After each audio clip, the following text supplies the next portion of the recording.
Picture this. You're stuck in traffic, complaining about how much time you're wasting, all while listening to a podcast about productivity. Or you're meticulously curating your spontaneous social media feed. Sound familiar? We're diving deep into the subtle, often hilarious paradoxes that define our modern existence. Prepare for 3 hours of aha moments that will change how you see your daily routine. Let's start with first. Convenience complexity trap. Imagine for a moment that life was supposed to be simple. A walk across a field, a fire that warmed you, a tool that did one job and lasted a lifetime. But somewhere along the line, we decided that simple wasn't enough. We began building tools to make things easier, faster, more convenient. And with each invention, life seemed to promise freedom. The washing machine saved hours of scrubbing.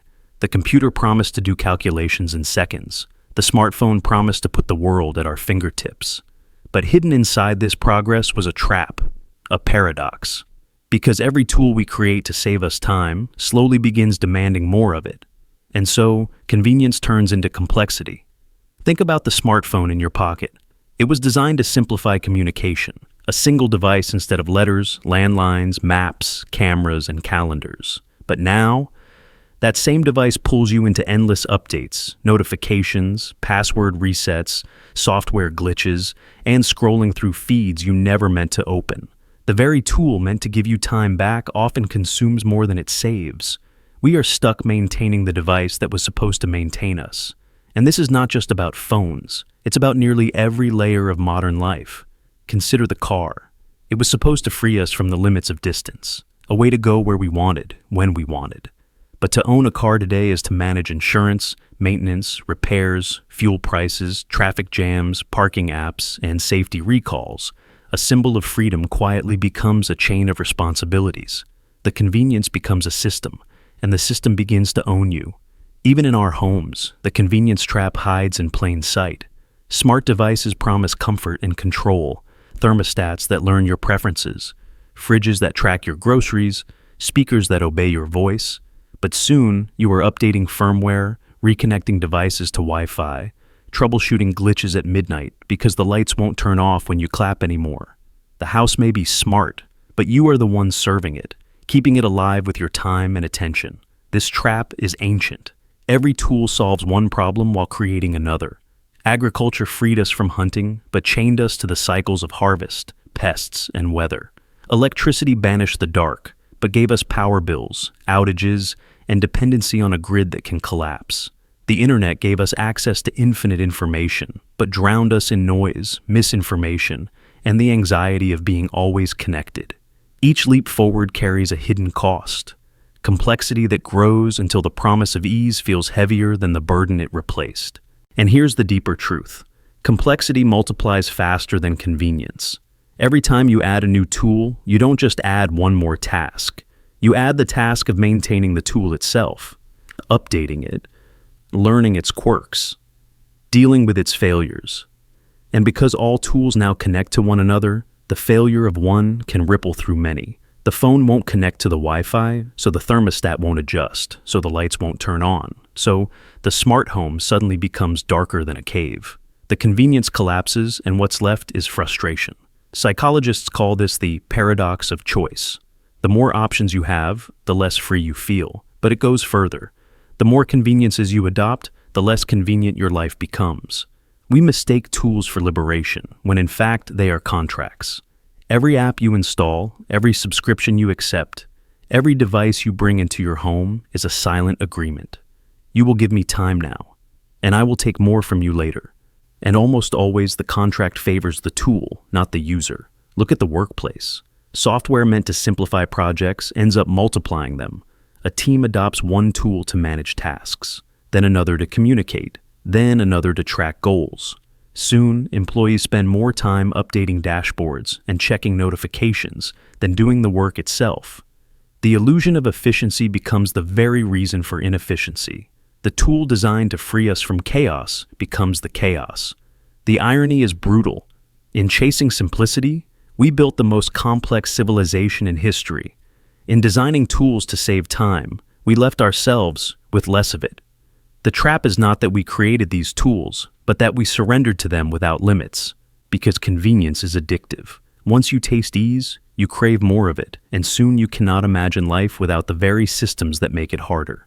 The car creates the need for highways. Highways create the need for cities designed around cars, and suddenly you cannot walk anywhere without a vehicle. The convenience reshapes the world until there is no way back. So what can we do? The answer is not to abandon progress. It is to see the trap clearly, to realize that convenience is never free. It always charges interest. To ask before adopting any tool, will this truly free me, or will I become its caretaker? Do I control it, or does it quietly control me? These are not small questions, because every moment spent updating, managing, and fixing is a moment stolen from living. And when life is finite, stolen moments matter. The convenience complexity trap is not about technology. It is about the illusion that ease equals freedom. True freedom is not measured by how many tools serve you, but by how little you need them to. A simple fire still warms. A simple walk still clears the mind. The trap is thinking we've evolved beyond them, that we need the latest tool to live fully. But perhaps the opposite is true. Perhaps life becomes fullest not when it is most convenient, but when it is least dependent. And so we are left with a choice. Will we keep building layers of convenience until the weight of complexity crushes us? Or will we learn to stop, to choose less, and rediscover the freedom that simplicity still holds? The tools we create are not destiny. They are mirrors. And they reflect back the question we must answer. Do we own them, or do they own us? Social isolation. Crowd. Imagine standing in the middle of a crowded train station. Hundreds of people pass by, laughing, talking, scrolling, rushing, yet you feel invisible, surrounded by more human beings than at any point in history, but lonelier than ever.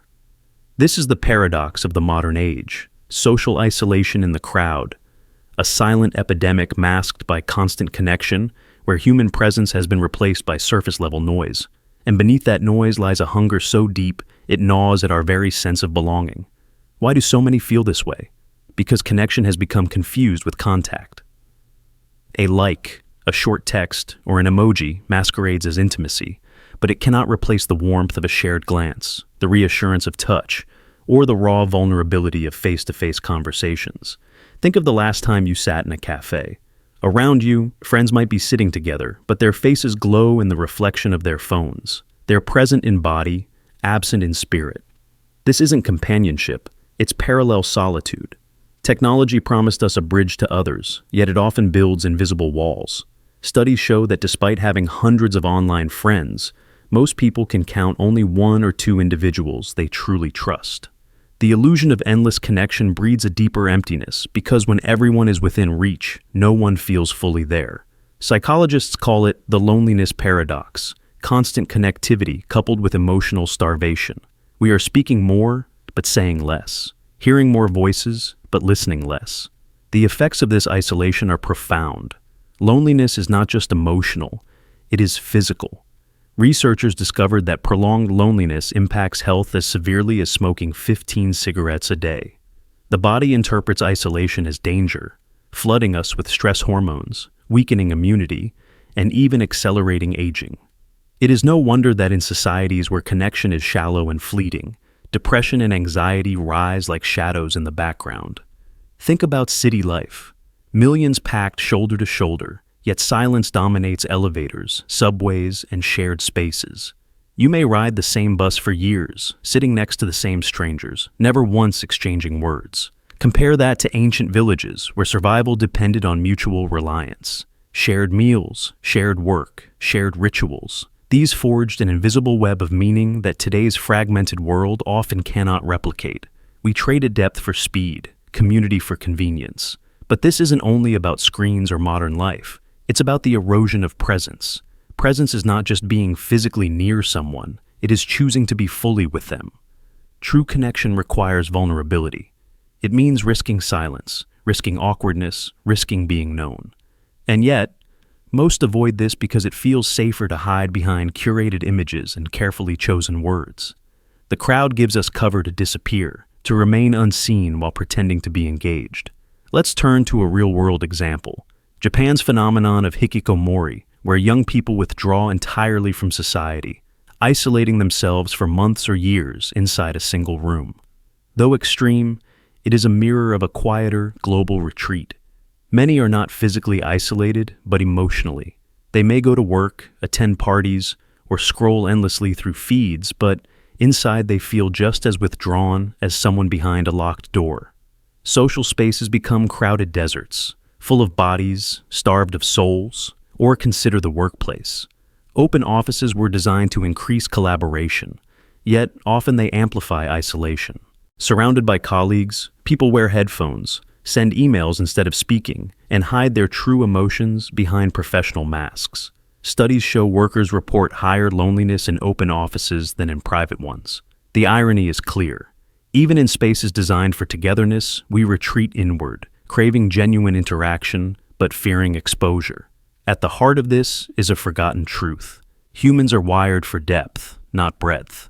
The brain evolved for small circles of trust, tribes of 50 to 150 people, where every interaction mattered. Today, we attempt to stretch ourselves across thousands of weak ties, leaving us overextended and undernourished. It's like eating endless fast food while starving for real nutrition.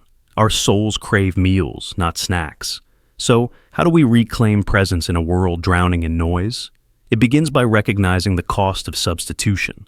A text cannot replace a hug. A heart emoji cannot replace a real heartbeat. A live stream cannot replace sitting across from someone and seeing the micro expressions in their face. When we settle for digital echoes, we starve our deeper need for resonance. Connection requires courage. The courage to put away the phone at dinner, to ask a stranger how their day really went, to sit with someone in silence without reaching for distraction. It requires the radical act of slowing down, of prioritizing fewer, deeper relationships over many shallow ones. Because intimacy does not scale, it can only be cultivated. And yet, there is hope. Just as the epidemic of loneliness spreads quietly, so too can the antidote. Every genuine conversation, every moment of presence, every act of undistracted listening becomes a rebellion against the hollow crowd. Imagine what would happen if, instead of scrolling endlessly through updates, we invested that time into just one real interaction. A single deep connection outweighs 100 shallow ones. The irony of our age is that the more noise surrounds us, the more precious silence becomes. The more crowded our lives, the more valuable presence becomes. To feel less alone, we must dare to see and be seen. To reclaim connection, we must risk authenticity. The social isolation crowd is real. It's the invisible loneliness at the heart of modern life. But within that awareness lies an invitation to break through the noise, to choose presence over distraction, to replace surface-level interactions with something raw, human, and alive. Surrounded by millions, you may feel unseen, but one genuine connection can shatter that illusion, reminding you that to be human is not to be heard by many, but to be known by a few. And in that truth, perhaps, lies the beginning of healing the loneliness of the crowded world. Choice paralysis. Effect. Imagine walking into a supermarket to buy something simple, like a jar of jam. You approach the aisle and are met not with a handful of choices, but with row after row of options. Strawberry, raspberry, blueberry, apricot, sugar-free, organic, mixed berry, imported, local, premium, budget. At first, it feels like freedom. So many options, so much possibility. But then something strange happens. You hesitate. You stare. You start weighing one against another. Which one tastes best? Which one is healthiest? Which one will you regret not picking later? The more you think, the heavier the decision feels, until what should have been a quick choice becomes a burden. This is the choice paralysis effect, and it quietly drains us every day. Choice paralysis is the paradox of modern abundance. We are told that more options equal more freedom, more happiness, more control. But what often happens is the opposite. The more options we face, the harder it becomes to make a decision, and the more dissatisfied we feel once we do. Psychologists Barry Schwartz and Sheena Iyengar famously demonstrated this effect. In one experiment, they set up 2 tasting booths for jam. One offered 6 flavors, the other offered 24. People were more likely to stop at the larger booth, because abundance draws us in. But they were 10 times more likely to actually buy from the smaller selection. Why? Because fewer choices gave them clarity, confidence, and relief from the burden of imagining all the alternatives they might miss out on. This is not just about jam, it's about every corner of modern life. When you open a streaming service and scroll through hundreds of movies, you end up spending half an hour deciding, and sometimes watching nothing at all. When you shop online for a pair of shoes, you face thousands of styles, sizes, and reviews until you can't tell which is right. When you swipe on dating apps, you see endless profiles, each one blurring into the next. And instead of feeling lucky to have so many possibilities, you feel drained, unable to commit, always worried there might be someone better if you just keep scrolling. This isn't freedom. It's a trap disguised as choice. At its core, choice paralysis happens because our brains aren't wired for infinite decisions. In the past, survival often depended on speed. Choose quickly, act decisively, or lose your chance. Our minds evolved for efficiency, not excess. But modern life bombards us with possibilities. Every meal, every purchase, every plan, every interaction comes with dozens, sometimes hundreds of options. The cognitive load builds up. Each decision feels heavier than it should because every option carries the shadow of regret. If you choose one, you are automatically rejecting all the others, and so every choice is haunted by the fear of missing out. This fear is intensified by the culture we live in. Social media shows us people who always seem to make the right choice. Friends who picked the perfect vacation spot, the flawless restaurant, the ideal partner, the most successful career move. When you see those highlights, your own decisions feel fragile. Did you really choose well, or did you settle? The abundance of choices, combined with the pressure of comparison, creates a cycle where hesitation becomes the default state, and satisfaction is almost impossible to achieve. Consider how this plays out in education and career paths. A student faces endless possibilities. Dozens of majors, hundreds of universities, thousands of potential career tracks. Each one looks promising, but also risky. They hesitate, switch paths, double-guess themselves. Instead of excitement, they feel anxiety. Or think about technology, smartphones with endless apps promising productivity, health, creativity, but too many tools can leave us paralyzed, constantly switching between them, never settling into focus. In the pursuit of optimizing every decision, we end up wasting more time deciding than actually living. This is the tragedy of the modern world. We confuse more with better. We believe freedom is about having infinite choices, when in fact, true freedom often comes from clarity, from narrowing down, from simplifying. The irony is that happiness doesn't rise with the number of options. Studies show it peaks somewhere in the middle, when you have enough to feel a sense of agency, but not so much that the weight of decision crushes you. Too few choices feel limiting. Too many feel suffocating. The sweet spot is somewhere in between. And yet, we rarely give ourselves permission to simplify. We convince ourselves that with just a little more research, a few more comparisons, one more round of scrolling, we'll find the perfect option. But perfection is an illusion. Every choice excludes other possibilities, and the search for the flawless option usually leads to exhaustion, not satisfaction. In fact, the more we seek perfection, the more likely we are to regret our choice afterward, because no reality can live up to the infinite fantasies of what could have been. But here lies the most dangerous effect of choice paralysis. It makes us passive. Instead of living boldly, we hesitate. Instead of deciding, we delay. We let life slip into endless maybes and somedays, waiting for the perfect moment, the perfect option, the perfect certainty. And while we hesitate, time moves on. Opportunities vanish. Experiences pass us by. In the end, the cost of choice paralysis is not just stress, it's lost life. So, how do we break free? The answer is not to eliminate choice, but to reclaim control over it. To accept that good enough is often better than perfect.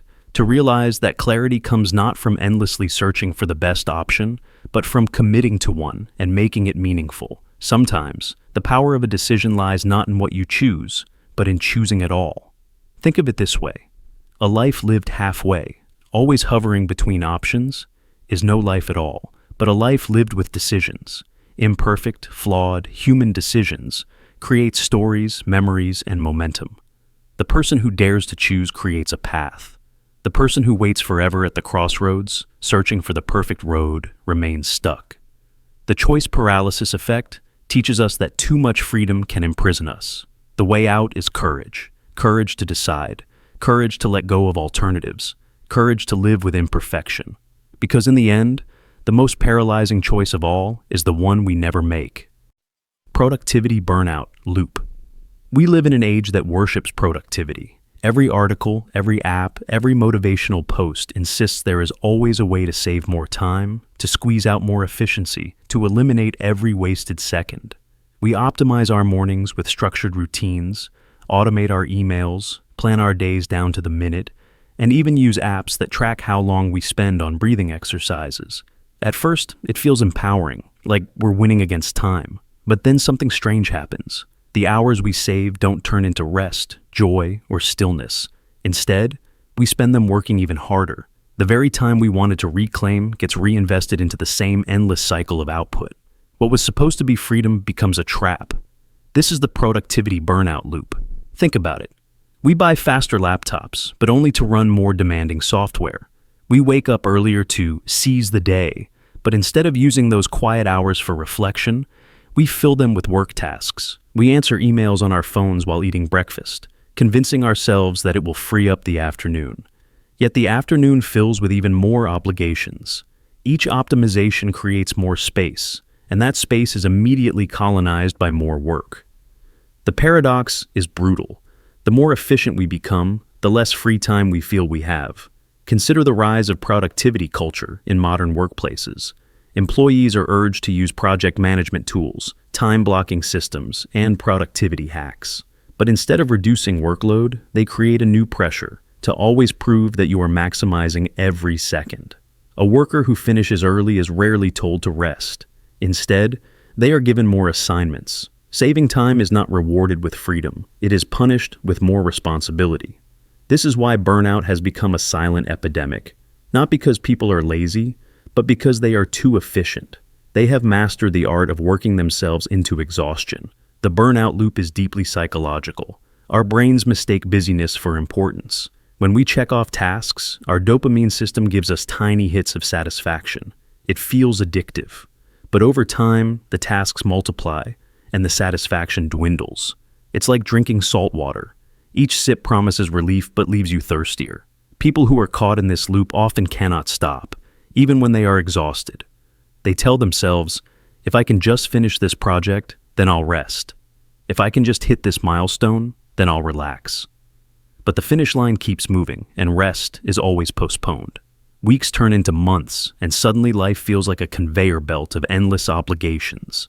Take the example of Silicon Valley culture. Many young professionals flock there with dreams of building something meaningful. They adopt extreme productivity routines, waking up at 4:30 a.m., exercising, fasting, coding until midnight, tracking every calorie, every email, every metric. At first, it feels like discipline, but eventually it becomes unsustainable. Burnout sets in, not because they weren't strong enough, but because the system was designed to make them endlessly optimize without ever allowing them to pause. When your self-worth is tied to output, rest feels like failure, and so they push harder until the body or mind collapses. This loop doesn't only exist in tech culture, it exists everywhere. Parents who optimize their schedules to balance work and family often find themselves with no personal time left. Students who learn memory hacks to study faster end up taking on more courses, leaving them with the same stress level as before. Even hobbies are infected. People no longer simply paint or play guitar. They turn their hobbies into side hustles, tracking their progress, monetizing their output, and chasing goals. Leisure itself becomes labor, and true rest disappears. The tragic part is that society applauds this loop. If you sacrifice sleep to work late, you're called ambitious. If you skip vacations because you're too busy, you're praised for dedication. Productivity has become a moral value, and rest has been cast as laziness. But the body and mind don't obey cultural myths. They break when pushed too far. Burnout manifests as chronic fatigue, anxiety, depression, even physical illness. And yet, even in collapse, many blame themselves. I must not have managed my time well enough. I should try a new system, a better routine. They double down on optimization, deepening the very trap that broke them. This cycle reveals a haunting truth. The pursuit of infinite efficiency is incompatible with being human. Machines can be optimized endlessly, but humans cannot. We need idleness, wandering thoughts, unstructured hours, silence. Creativity does not come from being maximally efficient. It comes from letting the mind rest, from letting boredom spark imagination. Some of history's greatest discoveries emerged not from someone grinding every second, but from someone taking a walk, staring at the clouds, or simply allowing the mind to drift. Yet, in the productivity burnout loop, such moments are dismissed as waste. Imagine someone running on a treadmill that speeds up every time they get faster. No matter how strong their legs, eventually they will fall. That is what optimization without rest looks like. The system is not designed to let you win. Every saved minute becomes another demand. Every shortcut turns into another obligation. It is not you who failed, it is the loop itself that is broken. The way out is not to optimize further, but to question the belief that every minute must be optimized at all. What if the minutes we save weren't invested back into work, but into living? What if the true mark of success was not how busy our schedules look, but how much time we can waste joyfully? What if efficiency was not measured by output, but by how much life it allows us to reclaim? The burnout loop only ends when we dare to reject the myth that rest must be earned, when we see that time is not just a resource to spend, but a gift to experience. Until then, we remain prisoners of our own efficiency, running faster, working longer, chasing a rest that never arrives. And perhaps the most unsettling question is this: if we are always working to someday rest, but that rest never comes, then are we living at all, or are we simply rehearsing for a life we will never allow ourselves to truly live? Digital memory decay. We live in an age where memory is no longer something fragile, fading within the folds of our mind. It is externalized, digitized, and stored across countless devices and clouds. Every picture we take, every thought we jot into a notes app, every recorded message, every calendar reminder is meant to preserve what our natural memory might fail to hold. We document everything so we will not forget. Yet the paradox is this: the more we outsource our memory, the weaker our own recall becomes. We stop remembering because the machine remembers for us. And this is not just a subtle change. It's a profound transformation of how human beings relate to their own lives. Think about photographs. A century ago, a picture was rare and valuable. People remembered birthdays, anniversaries, moments of awe, not just because they wrote them down, but because they had no choice but to hold them tightly in their mind. Today, we take dozens of photos of a single event. We no longer feel the need to remember the details of the meal, the laughter, the faces, because we trust the phone in our pocket to do it for us. Yet later, scrolling through thousands of images, we discover a strange emptiness. We see the proof of the event, but the living sensation of memory is absent. We preserve the frame, but lost the feeling. Studies show this effect clearly.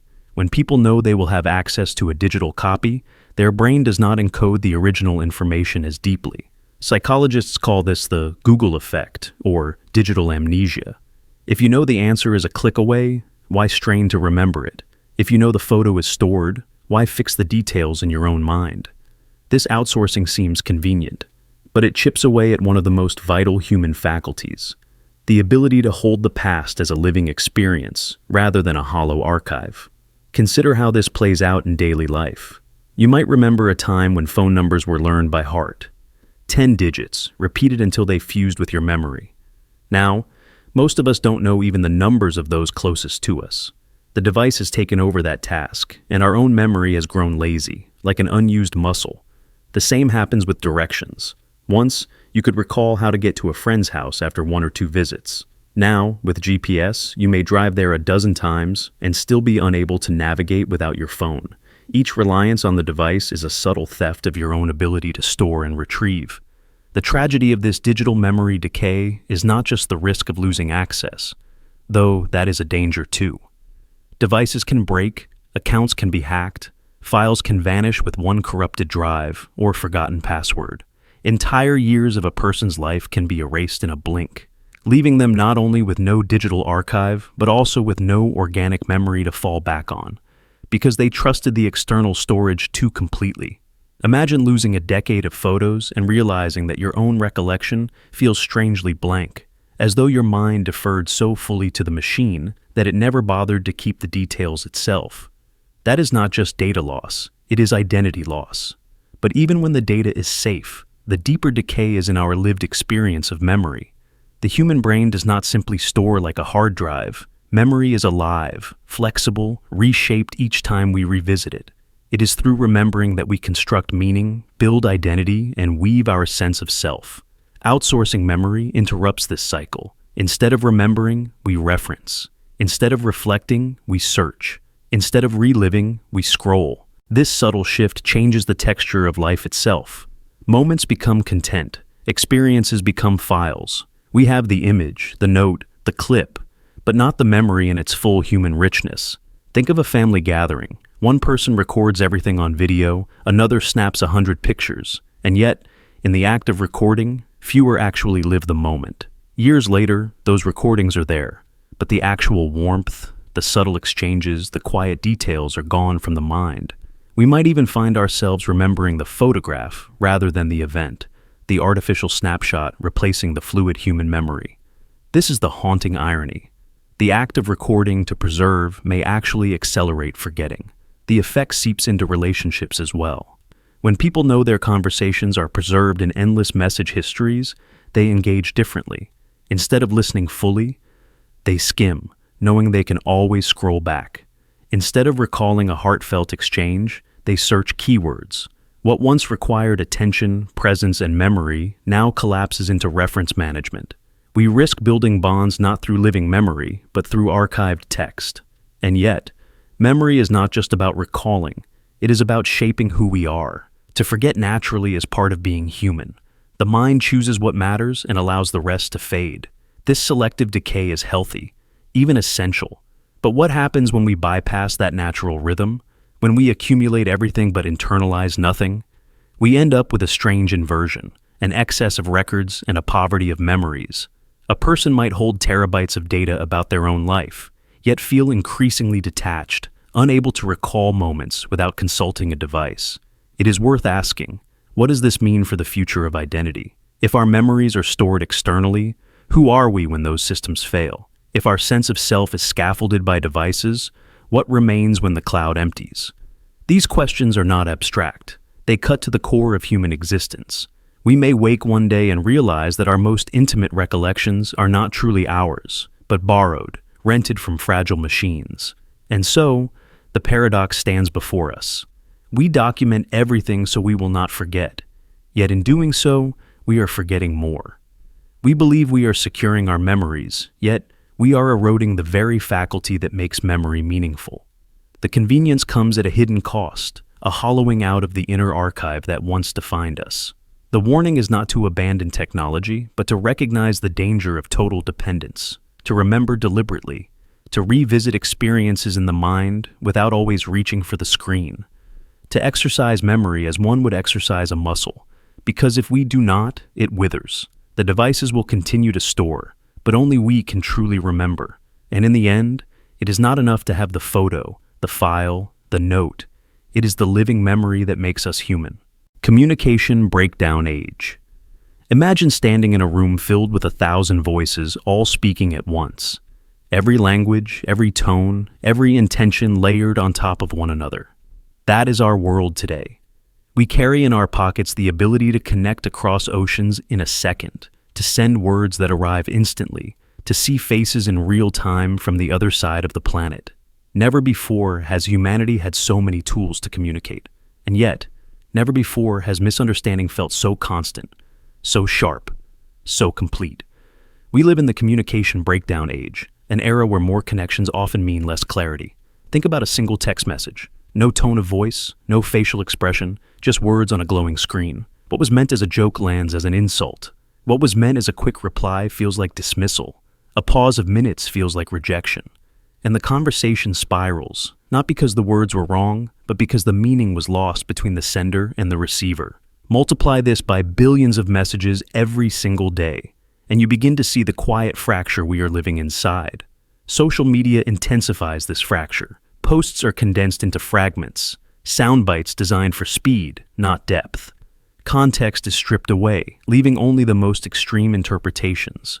A sentence becomes a statement becomes an identity, and an identity becomes a battlefield. People argue not with each other, but with versions of each other created by algorithms, cropped by attention spans, and sharpened by outrage. And so, the very platforms meant to connect us breed division faster than understanding. Even when we speak face to face, the breakdown lingers. We are so conditioned to brevity, to scrolling past nuance, that patience itself feels unnatural. We listen only to respond, not to understand. We debate not to exchange, but to win. And in the noise of endless talking, true listening becomes a rare and endangered act. History shows us the irony. The printing press spread knowledge, but also spread misinformation. The telegraph shrank distance, but made misunderstandings travel faster. The radio and television united nations in shared moments, but also created propaganda machines. Every leap forward in communication has carried with it the shadow of confusion, but never at this scale, never with this speed. Today, the gap between what is said and what is heard widens faster than we can bridge it. Consider how often wars of words begin before wars of weapons. A mistranslation, a rumor, a phrase taken the wrong way. Miscommunication has always had the power to break worlds apart. But in this age, where one careless post can ignite millions, the stakes have never been higher. A single sentence can cross borders before its meaning is even confirmed. A lie can outrun truth 1,000 times before truth laces its shoes. We do not live in the information age. We live in the misinterpretation age. And yet, beneath the collapse, there is still a seed of hope, because the tools themselves are not the enemy. The phone, the message, the platform, they are mirrors, amplifiers of what we bring to them. If we bring haste, we get chaos. If we bring empathy, we might still find understanding. The question is whether we are willing to slow down, to pause before sending, to ask before assuming, to remember that behind every screen is a person, fragile and complex, who might be carrying more than their words reveal. The communication breakdown age is not destiny. It is a choice, repeated millions of times a day. Will we chase speed, or will we seek clarity? Will we drown in the noise, or will we learn again the forgotten art of listening? The irony of this age is that the cure is as close as the cause. With one more message, one more call, one more attempt to listen, the breakdown can be mended. The question is, will we take the time? Privacy exposure exchange. Imagine this. Every click, every swipe, every casual accept all you've ever pressed has been a silent trade. A trade of yourself, your preferences, your routines, your secrets, for the ease of free services, instant access, and a smoother life. This is the privacy exposure exchange. At first, it feels harmless. You give a little data to unlock convenience. Type your email for free Wi-Fi, allow location for faster delivery, upload photos for endless storage. The exchange feels fair, even invisible. But what happens when the sum of all those fragments no longer belongs to you, but to systems that know you better than you know yourself? The paradox is chilling. We believe we're in control, curating what we show and share. Yet, in reality, the algorithms assemble a portrait of us more complete than anything we've consciously revealed. Think of it. Your digital shadow may already know when you'll feel lonely, what kind of products you'll crave at midnight, or which article will hold your attention longest. This isn't just prediction, it's subtle control. The line between suggestion and manipulation blurs, and soon, your choices are no longer fully yours. Consider the simple act of online shopping. You scroll through a marketplace, thinking you're free to browse. But behind the scenes, your past searches, your hesitations, even how long you paused on a picture, are auctioned in milliseconds. Advertisers pay to whisper in your ear, nudging you toward the very thing they already know you're vulnerable to. This is the exposure exchange in its purest form. Your private impulses, sold for someone else's gain. It gets more unsettling when we look beyond shopping. What about the news you consume? The platforms you trust with your daily feed don't just reflect your worldview, they shape it. Algorithms filter what you see, amplifying some voices while silencing others. Slowly, invisibly, your sense of reality narrows, your beliefs harden, and your freedom to think critically is traded away in the name of relevance. What you read, what you fear, even what you hope for, becomes entangled with the invisible contracts you never signed. And this exchange has consequences beyond the individual. Entire societies are re-engineered through this constant barter of data. Elections swayed, movements sparked or silenced, public opinion tilted, all through a web of personal information you never thought mattered. Your late-night searches, your casual scrolls, your innocent clicks, woven into a tapestry that others pull strings upon. Think of the eerie intimacy of predictive text. Your phone finishes your sentences, not because it knows language, but because it knows you. It has been trained on your private exchanges, your inside jokes, your emotional confessions.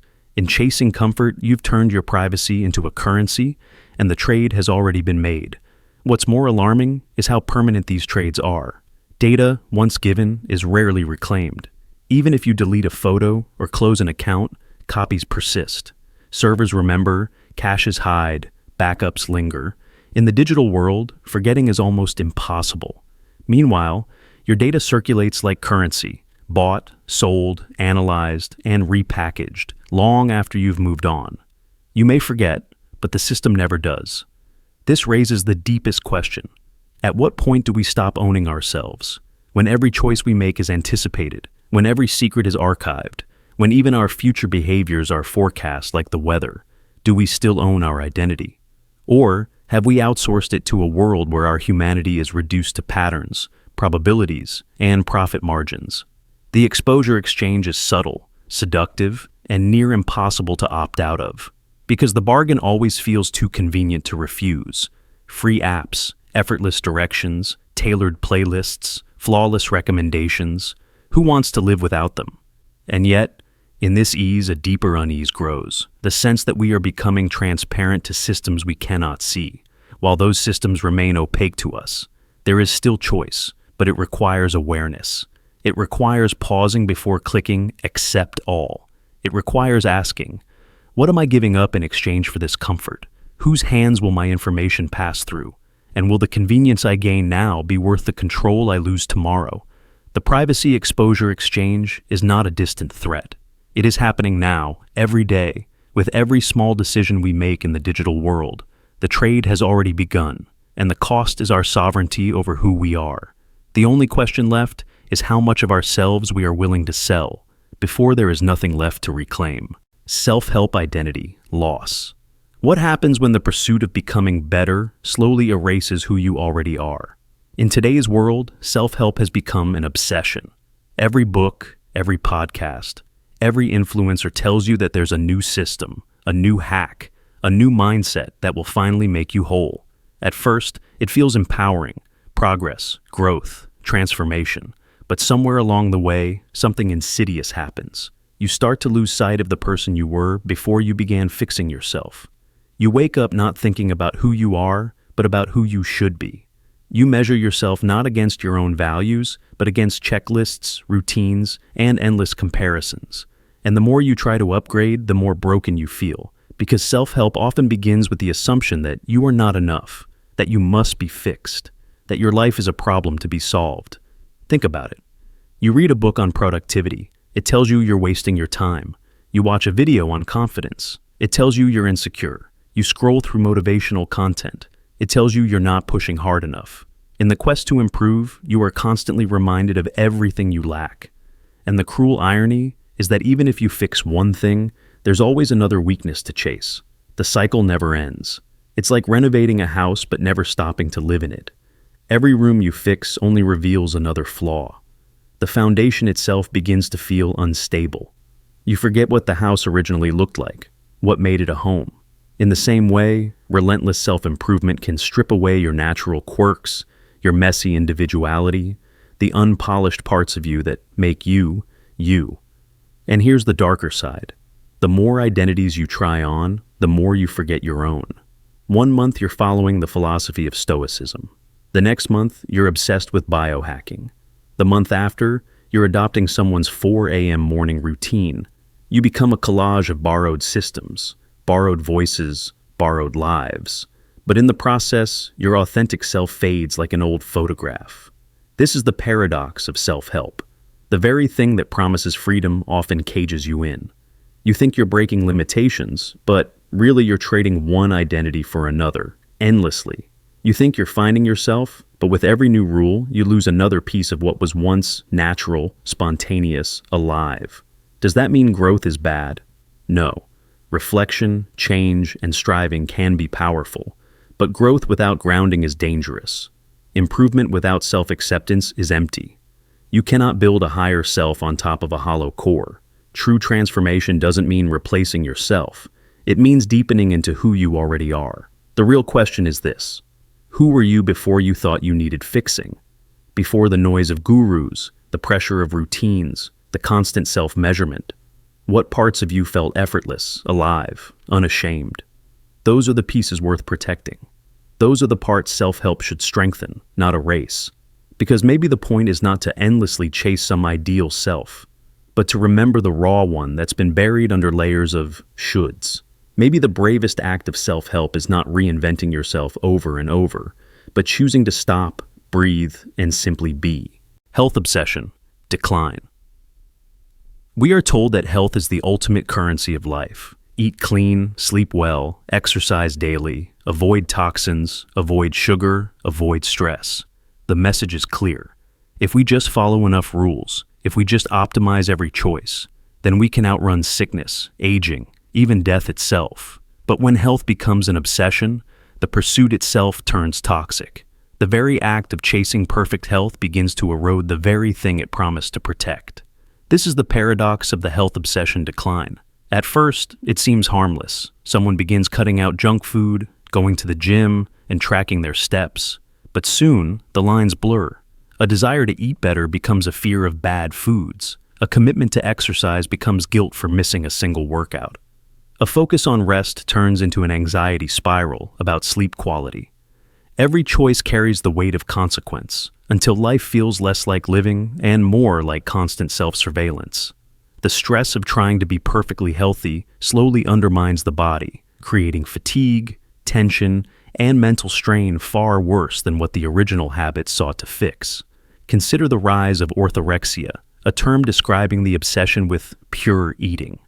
People caught in this cycle are not overeating or indulging recklessly. They are restricting so tightly that they become malnourished.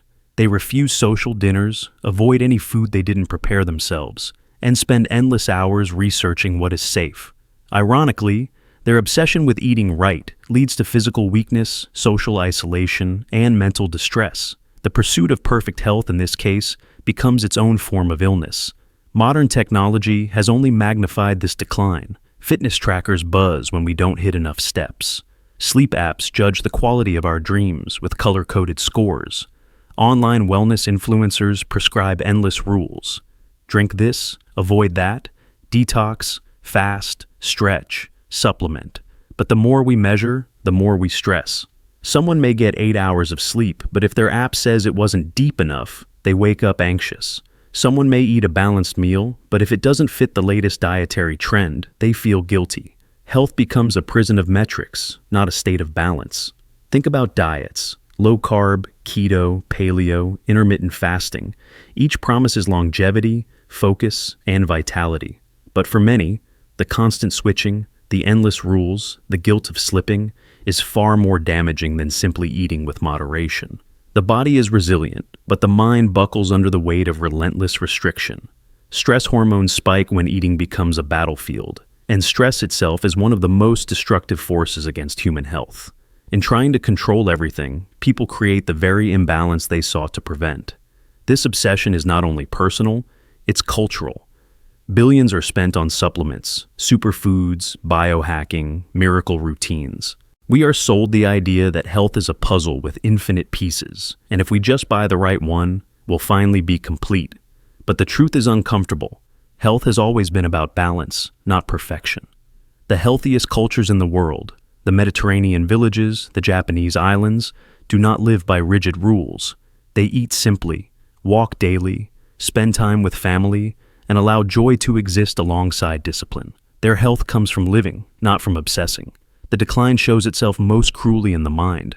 Anxiety about health often breeds hypochondria. Every headache is a tumor, every skipped heartbeat a crisis. People glued to WebMD or wellness forums spiral into fear that chips away at their peace of mind. The irony is brutal. What use is a strong body if your mind is consumed by worry? What use is a long life if it is lived in constant fear of what might break it? The health obsession decline teaches us a truth we often ignore. Chasing control over every detail of health does not make us immortal. it makes us miserable. The human body is not a machine to be fine-tuned endlessly. It is an organism that thrives on balance, joy, spontaneity, and even imperfection. True health does not mean never eating sugar, never missing a workout, never feeling tired. True health means living in such a way that the body and mind feel whole, not shackled by rules, but supported by habits that leave space for life itself. The question we must ask is this: are we pursuing health so we can live fully, or are we sacrificing life at the altar of health? If you give up dinners with friends because of diet restrictions, if you lose sleep worrying about sleep quality, if you spend every waking moment measuring, tracking, and controlling, you are not healthier. You are simply trapped. And no body, no matter how strong, can withstand the erosion of a life that has forgotten how to breathe. Sometimes, the healthiest thing you can do is not to optimize harder, but to let go, to eat without guilt, to walk without tracking steps, to laugh without wondering how it affects your cortisol levels. Health is not found in chasing perfection. Health is found in the space where you finally stop chasing and simply live. Knowledge, ignorance, surge. We stand at a strange moment in human history. Never before has knowledge been so abundant, so instantly accessible, so woven into the very fabric of our daily lives. A single search can pull up the wisdom of entire civilizations, the data of centuries, and the insights of millions of minds. In theory, ignorance should be shrinking, yet paradoxically, we feel more confused, more divided, and more uncertain of truth than any generation before us. This is the knowledge-ignorance surge. The more information we hold in our hands, the harder it becomes to know what is real. Everywhere, we are bombarded by words, headlines, updates, statistics, and opinions. The fire hose of data doesn't illuminate, it blinds. For every fact, there is a counterfact. For every study, a contradictory study. For every explanation, a competing narrative dressed in the same authority. And so, we find ourselves paralyzed, scrolling endlessly, aware of everything yet understanding almost nothing. The very promise of infinite knowledge has collapsed into an ocean where truth sinks beneath waves of noise. Consider health information online. One search for a symptom produces hundreds of conflicting results. One source tells you it's harmless, another insists it's deadly, and both look equally convincing. Without expertise, the abundance of information leaves us not reassured, but terrified. The signal drowns in the noise, and instead of clarity, we are left with doubt. This is the same with news, with history, with politics, even with personal advice. Information spreads faster than verification, and half-truths often outpace truth itself. Algorithms amplify this confusion. What you see online is not raw knowledge. It is filtered, shaped, selected to keep you engaged.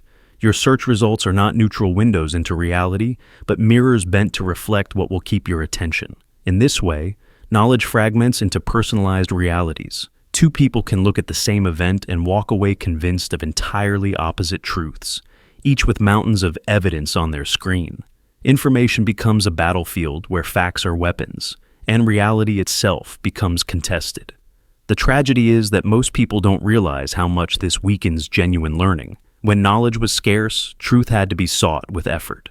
Books had to be read, mentors consulted, ideas tested over time. Now, truth competes with countless distractions for our attention. Shocking headlines, simplified claims, and catchy sound bites thrive, while nuanced truth is buried. We confuse access with understanding. Just because information is available does not mean we absorb it, and just because something is widely shared does not mean it is true. This overload does something even darker. It creates exhaustion. When you face endless contradictory claims, the temptation is to give up, to stop seeking truth altogether. People retreat into simple narratives, into the comfort of confirmation bias, into voices that agree with what they already believe. And so, in a world where knowledge is infinite, ignorance can actually grow. Not because truth is gone, but because it takes more effort, more discernment, and more patience to find it. The knowledge-ignorance surge is not just about individuals, it shapes entire societies.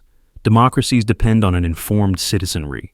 But what happens when citizens cannot tell fact from fiction? Public debates collapse into echo chambers. Decisions are made not on truth, but on the loudest voices. Manipulation becomes easy because people no longer know which sources to trust. The more information circulates, the easier it is for lies to hide within it. And yet, the answer is not despair. The flood of noise does not mean truth is gone. It means truth demands more of us. It requires discipline, skepticism, and a willingness to go deeper than headlines. It demands that we slow down, read beyond the surface, question sources, and cultivate the rare skill of discernment. In the past, survival depended on physical strength. Today, survival of reason depends on mental strength, the ability to separate signal from noise. We once feared scarcity of knowledge, but now the danger is abundance. The true challenge of our time is not whether information exists, it is whether we can find meaning within it. We must learn to hold a paradox, to live in a world of infinite knowledge, and yet resist drowning in infinite ignorance. Because in the end, truth is still there, hidden like a pearl beneath the crashing waves. Only those willing to dive beneath the surface will ever find it. Freedom, responsibility, this burden. Imagine for a moment that you stand in the middle of an endless road. To your left and right, paths stretch into infinity, each lined with choices: who to become, where to go, how to live. This is the promise of modern freedom. Unlike generations before us, who often lived lives already scripted by family, tradition, or circumstance, we are told that almost everything is possible. You can choose your career, your partner, your beliefs, your lifestyle. Freedom surrounds us like an open horizon, but hidden inside that horizon is a heavy truth. Because the more freedom we are given, the more responsibility falls on our shoulders. And that responsibility can feel like a burden too heavy to carry. In the past, much of life was predetermined. If your father was a farmer, you became a farmer. If you were born into a village, you likely stayed there for life. That lack of freedom was limiting, yes, but it also carried a strange kind of comfort. Your failures were not entirely your own. If the crops died, it was the weather. If your life was small, it was fate. Today, the story is different. When you fail, the world whispers, you had choices, you could have done more, and if you are unhappy, it is your fault. That whisper can cut deeper than any external chain. Think of the freedom to choose a career. On one hand, it is liberating. You can become an artist, an engineer, an entrepreneur, or something entirely new. But with that freedom comes the crushing awareness that if you choose wrong, if you end up miserable, you cannot blame fate or tradition. You can only blame yourself. Every crossroad becomes a test. Every mistake becomes a mirror, reflecting your own hand in your suffering. And the more options you have, the heavier that mirror becomes. Psychologists call this the burden of choice. When there is only one option, you take it and move on. When there are two, you compare. But when there are hundreds, each decision becomes a gamble that you may regret forever. Freedom opens the door to opportunity, but also opens the door to regret. The more doors available, the more time you spend wondering if you walked through the wrong one. In the age of infinite possibility, we carry infinite doubt. Consider relationships. In the past, marriages were often arranged, and divorce was rare. That lack of choice trapped many people in unhappy unions. But it also meant fewer questions of what if. Today, with dating apps and global connectivity, you could meet thousands of people in your lifetime. But that very freedom fuels the voice in your head. Did I choose the right person? Could there be someone better? If this fails, isn't it because I failed to choose wisely? Love, once a destiny, now feels like a responsibility that can turn into self-blame. Even in small decisions, the weight is there. Choosing what to eat, how to spend your time, which values to live by. We are no longer bound to tradition, we are bound to ourselves. And the pressure to live the best life becomes relentless. Social media amplifies this pressure. Every time you scroll, you see others who chose differently, who appear happier, richer, freer. And that comparison cuts deep. If freedom gave us all these choices, why do I feel stuck? If I could have chosen differently, does that mean my pain is proof of my own failure? The paradox of freedom is this: the more you have, the more you must take responsibility not just for your successes, but for your failures. And responsibility, carried alone, can become a crushing burden. It is no wonder that anxiety and depression rise in societies with the most freedom, because freedom is not just a gift, it is a demand. It asks you to build your own life from scratch, and then punishes you when the building does not stand tall. But there is another way to see it. Responsibility can feel like weight, yes, but it can also feel like power. The same freedom that blames you for your mistakes also gives you the ability to change. If your path is wrong, you can take another. If your choice hurt you, you can learn and choose again. The burden of responsibility is also the birthplace of agency. The same voice that says, "It's your fault," can also whisper it's in your hands. And that is where freedom truly lives. Not in the absence of failure, but in the ability to rise from it. The freedom-responsibility burden is the paradox of modern life. We wanted liberation from fate, and we got it. But along with it, we inherited the unbearable awareness that our lives are written by our own choices. The question is not whether the burden exists. It does. The question is whether we let it crush us, or whether we learn to carry it with strength, even grace. Because in the end, the burden is not proof of weakness. It is proof that your life belongs to you. And while that may feel heavy, it is also the most powerful truth you will ever hold. Financial security? Gamble. Imagine a man who wakes before dawn, rushes to beat traffic, spends 12 hours under fluorescent lights, and collapses into bed long after his children are asleep. He tells himself he is doing this for them, for security, for stability, for the future. Yet every day, the very life he hopes to protect slips quietly through his fingers. This is the financial security gamble, the paradox where we sacrifice health, joy, and connection to earn stability, only to discover that what we're chasing may not even be ours to keep. We are taught from an early age that stability is the ultimate prize. Get the job, save for retirement, invest wisely, work hard, and someday, safety will be yours.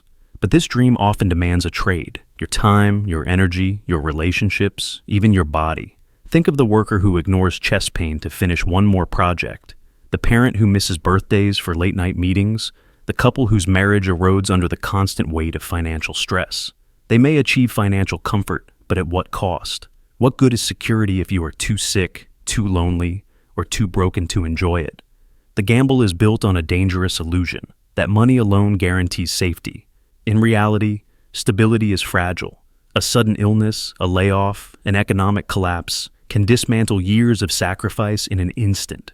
People work themselves into exhaustion, trading irreplaceable moments of life for numbers on a screen. Yet, those numbers cannot shield them from life's deepest uncertainties. The pursuit becomes endless, like running on a treadmill that never stops, always believing the next milestone will finally deliver peace. Consider the toll on health. Long hours behind a desk, chronic stress, sleepless nights, they corrode the body slowly, invisibly. Doctors warn that overwork fuels heart disease, depression, and burnout. But millions ignore the signals, believing they can cash in their health later once stability is secured. But the body doesn't work like a savings account. Once gone, vitality cannot simply be bought back. The irony is sharp. The wealth we kill ourselves to gain often goes right back into medical bills to repair the damage we inflicted in pursuit of it. Then there are the relationships. How many children grow up with distant parents who provided everything, except presents? How many friendships wither under the excuse of, "I'm too busy," or "I'll catch up when work slows down"? The tragedy is that relationships are not built in grand gestures, but in small, everyday moments. Miss enough of them, and bonds fray until even the wealthiest individual finds themselves rich in possessions, but poor in love. Stability without connection is not stability at all. It is isolation dressed in luxury. The gamble also distorts values. When financial success becomes the central measure of worth, people begin to sacrifice not just health and relationships, but meaning itself. Passions are abandoned for safe jobs, creativity is stifled by practicality, and entire lives are lived chasing paychecks rather than purpose. You can accumulate wealth, but still feel bankrupt in soul. You can secure your future, but miss the only thing that ever exists, the present. And yet, this is not a call to reject financial stability. Money matters. It buys safety, healthcare, education, freedom from fear. But the gamble is in believing it should come at the expense of everything else. True stability is not just financial, it is physical, emotional, relational, and spiritual. To neglect these in pursuit of wealth is like building a fortress with crumbling walls. It may look secure from the outside, but collapse is inevitable. So how do we escape the gamble? By redefining what stability really means. It means choosing balance over excess, health over overtime, presence over productivity. It means realizing that time with loved ones is not wasted. It is invested, often more wisely than in any stock or savings plan. It means asking not just, how much did I earn today, but also, how fully did I live? Imagine the alternative, a life where work provides enough, but not at the expense of health, where financial goals exist, but never overshadow family dinners or quiet walks with a partner, where wealth is measured not only in dollars, but in laughter shared, memories created, and bodies cared for. That is real stability. That is security worth striving for. The financial security gamble is a trap disguised as wisdom, a race that promises safety, but steals life along the way. The truth is simple, but hard. Stability is not something you purchase at the end of decades of sacrifice. It is something you build every day, in the way you work, love, rest, and connect. Money may buy comfort, but only balance buys peace. And peace, not wealth, is what makes life truly secure. Entertainment exhaustion spiral. We live in an age where entertainment is everywhere. Movies, series, video games, music, podcasts, endless scrolling feeds, each one promising to help us relax, unwind, and escape the heaviness of daily life. In theory, it should be paradise.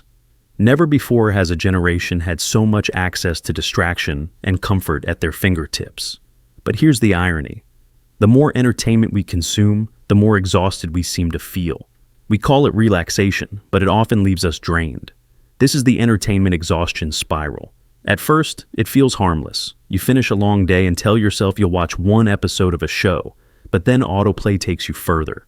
Suddenly it's 2, 3, 4 hours later. Your body is tired, but your brain is overstimulated. You don't feel rested, you feel foggy.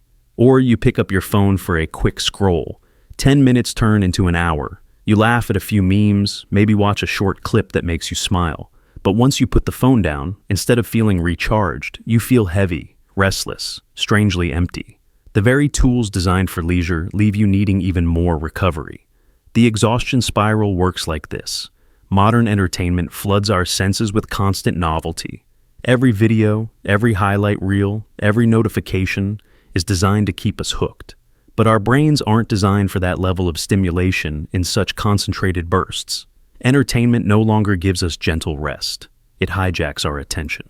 We stay up later than we should. We push aside the real forms of rest, silence, stillness, meaningful conversation, and replace them with infinite content streams. The result is that we wake up more tired than before, trapped in a cycle of overstimulation and underrest. Think about the irony. In the past, rest was simple.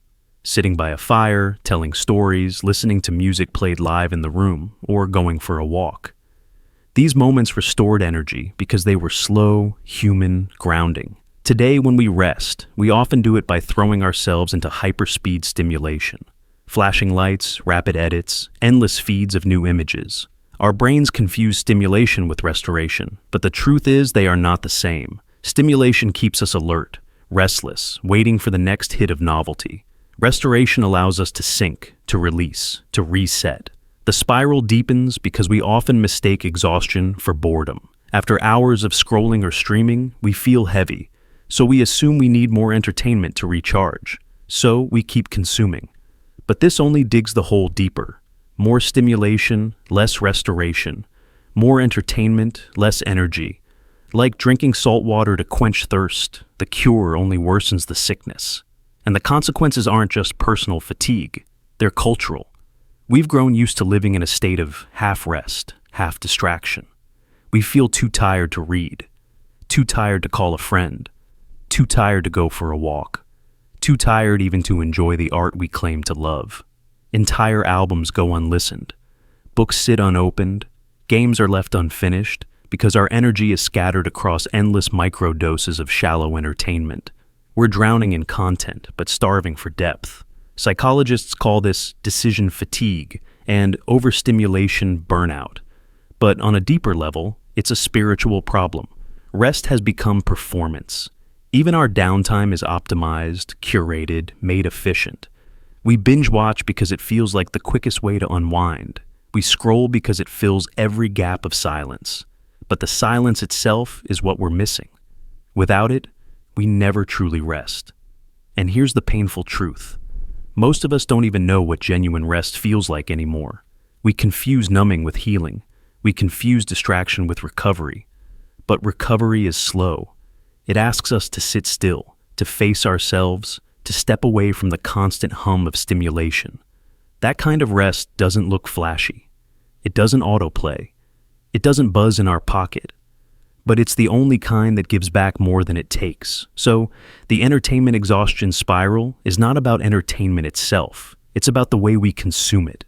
Movies, music, stories, games, these things can be beautiful, nourishing, even soul-restoring, but only when we consume them with presence, with limits, with intention. Without that, they turn from medicine to poison.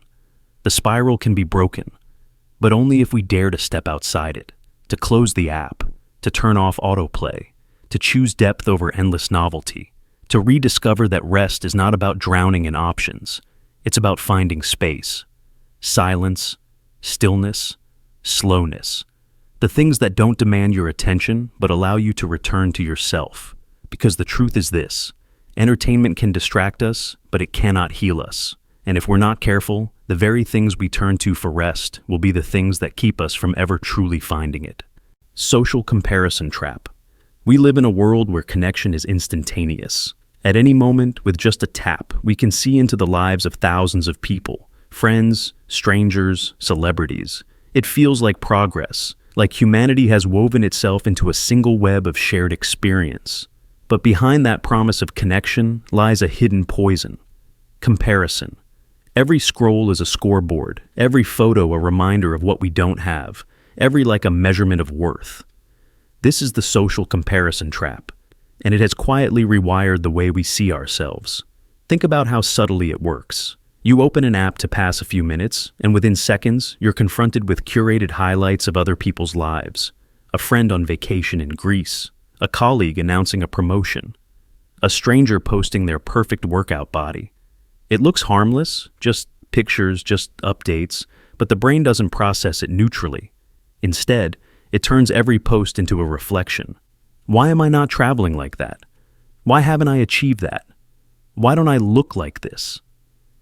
What was meant to be connection becomes comparison, and comparison becomes quiet self-doubt. Psychologists have studied this for decades. The human brain is wired for social comparison. It's how we measure our standing in the tribe, how we decide if we're safe, successful, or falling behind. In the past, those comparisons were limited to small circles: neighbors, co-workers, the people you saw day to day.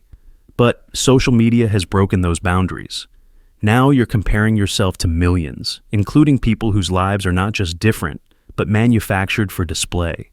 You're not just keeping up with the Joneses, you're keeping up with everyone, everywhere, all the time, and no one can win a game with infinite players. The trap deepens because what you're comparing against isn't even real. People share their highlight reels, not their struggles. They edit photos, polish captions, and delete anything unflattering.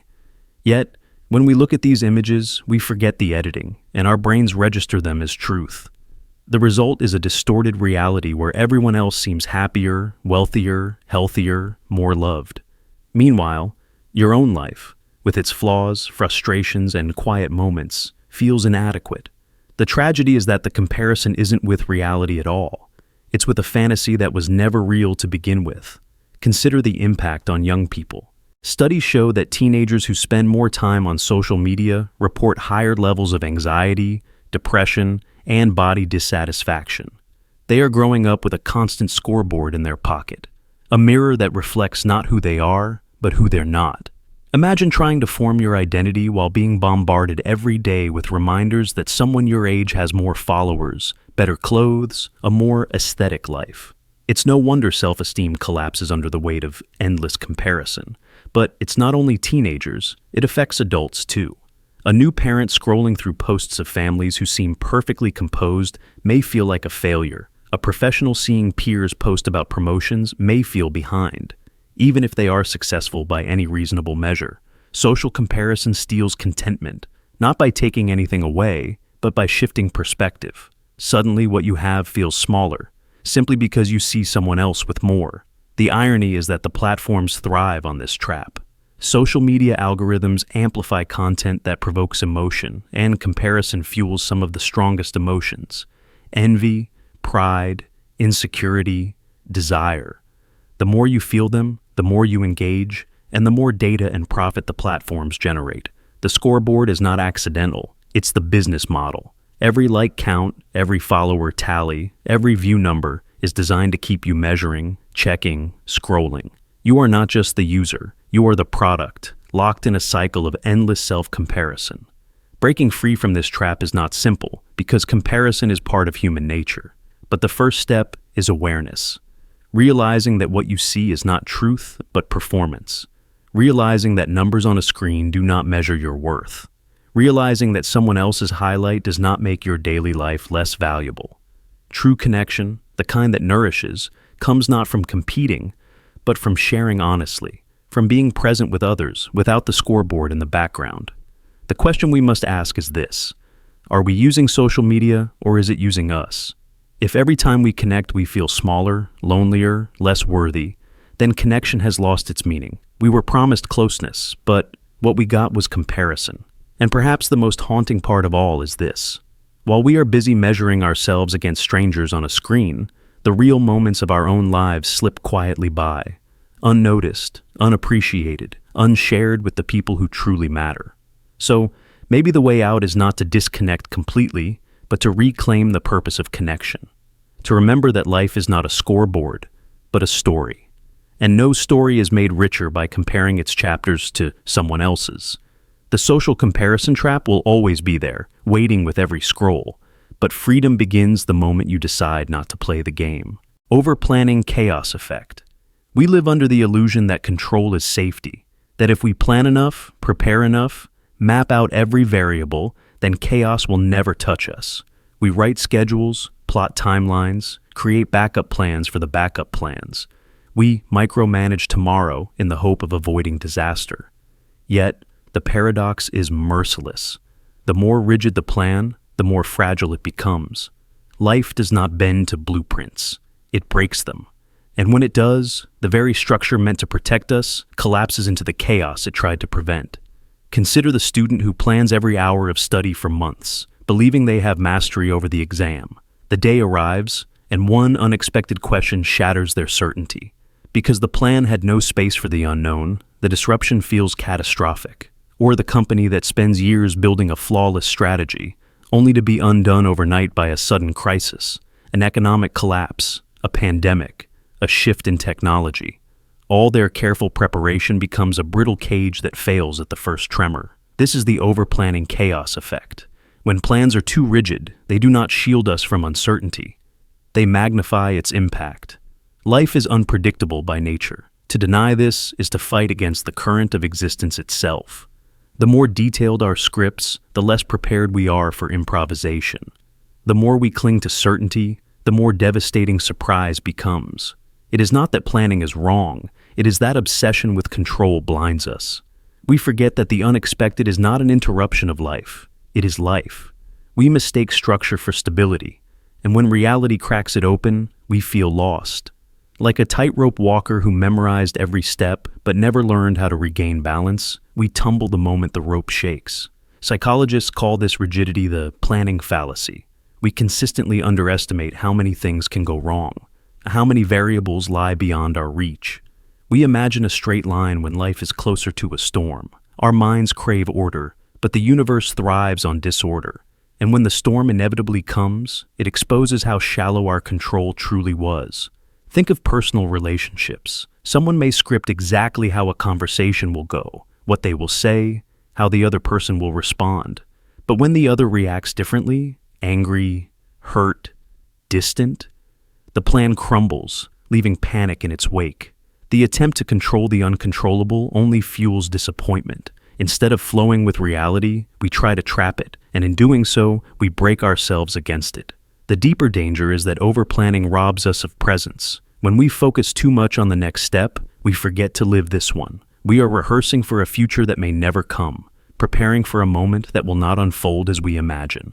And when it finally arrives, Different, messy, alive, we are too rigid to adapt. The plan becomes a prison. True resilience lies not in perfect preparation, but in flexible response. In recognizing that no matter how carefully you design tomorrow, chaos will visit uninvited. Wisdom is not the absence of disorder, but the ability to bend without breaking, to treat plans as guides, not cages, to hold the map loosely, knowing that the terrain may shift. The overplanning chaos effect warns us, life will not follow your script, and that is not failure, it is the nature of being alive. The paradox is that we find stability not by clinging to control, but by cultivating adaptability, not by eliminating uncertainty, but by embracing it. For in the end, it is not the rigid tree that survives the storm, but the one that bends with the wind. Career fulfillment. Mirage. Imagine spending your life chasing a horizon. You're told from the time you're young that the key to happiness is finding work you love, turning your passion into your profession, discovering the mythical dream job that will make every Monday morning feel like a sunrise. And so, you chase it. You study, you sacrifice, you climb. You chase the shimmering promise of career fulfillment. But when you finally reach it, something unexpected happens. The passion that once gave you life begins to feel like labor. The joy that once came effortlessly now feels heavy with deadlines, expectations, and pressure. The dream job becomes a mirage, something that disappears the closer you come to it. This is the paradox of passion. When you draw joy from a hobby, it belongs to you alone. You paint because you want to. You write because it flows out of you. You play music because it lifts you. But the moment passion becomes profession, it also becomes obligation. Now there are clients, bosses, algorithms, and markets. Deadlines replace daydreams. Feedback replaces freedom. The thing you once did out of love, you now must do to survive. And slowly the lines blur until you are no longer sure if you are working because you love it, or working because you must. Think of the artist who finds peace in painting, until the paintings must sell. Suddenly every brushstroke carries the weight of commerce. What will the audience like? What will the buyer want? Creativity bends under the weight of expectation. Or the writer who once filled notebooks in secret joy, now facing deadlines, contracts, and the anxiety of producing on command. The words may still come, but the intimacy of creation begins to feel like performance. And performance, unlike passion, demands applause to survive. Even outside the arts, the mirage shimmers. The tech dreamer who loved building apps for fun now faces endless sprint meetings and bug fixes. The cook who loved experimenting in the kitchen now spends 14-hour shifts in a restaurant, repeating the same dishes for impatient customers. The teacher who once felt called to inspire is buried beneath paperwork, bureaucracy, and standardized testing. Passion turned profession does not always destroy joy, but it corrodes it. What once felt like freedom can quietly become a cage. Psychologists call this the overjustification effect. When something you love becomes tied to external rewards, money, recognition, status, you begin to lose the internal spark that fueled it. Joy becomes measured.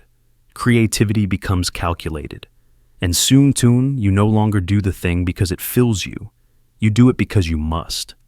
The passion hasn't died, but it has been starved of oxygen, suffocated beneath expectation. And yet, we keep chasing the mirage, because society whispers the same story over and over. Do what you love, and you'll never work a day in your life. But the truth is often the opposite. Do what you love, and you may end up working every day of your life, harder, longer, with no escape, because love has now been chained to survival. The mirage is not that fulfillment doesn't exist. The mirage is believing it will exist in the form of a job. But perhaps there is another way to see it. Fulfillment may not live in the job itself, but in how we hold the boundary between passion and obligation. The dream is not to turn every passion into work, but to protect some passions from work entirely, to keep parts of yourself untouched by commerce, safe from the pressure of performance, to let joy exist for its own sake, a song played only for you, a painting never posted online, a project that never needs to scale, the career fulfillment. Mirage teaches us something uncomfortable but necessary. Your worth is not measured by your job, and your joy does not have to justify itself by paying your bills. A job can give stability. A passion can give life. But when you demand one to be the other, both can wither. The trick is to stop chasing the horizon and learn to see the oasis already at your feet, joy that belongs to you, simply because it does. And maybe, just maybe, the true dream job is not one that makes passion into work, but one that leaves you with the time and energy to keep your passion sacred, alive, and free. Instant gratification. Delay. Imagine a world where every desire is only a click away. Food delivered in minutes, entertainment streaming in seconds, answers appearing before the question has fully left your mind. This is the age of instant gratification. On the surface, it feels like progress, a miracle of efficiency, but beneath it lies a quiet erosion. The faster we get what we want, the less we appreciate it, the less satisfying it becomes, and the more restless we grow in chasing the next thing. This is the paradox of the instant gratification delay. Psychologists have long known that anticipation fuels value.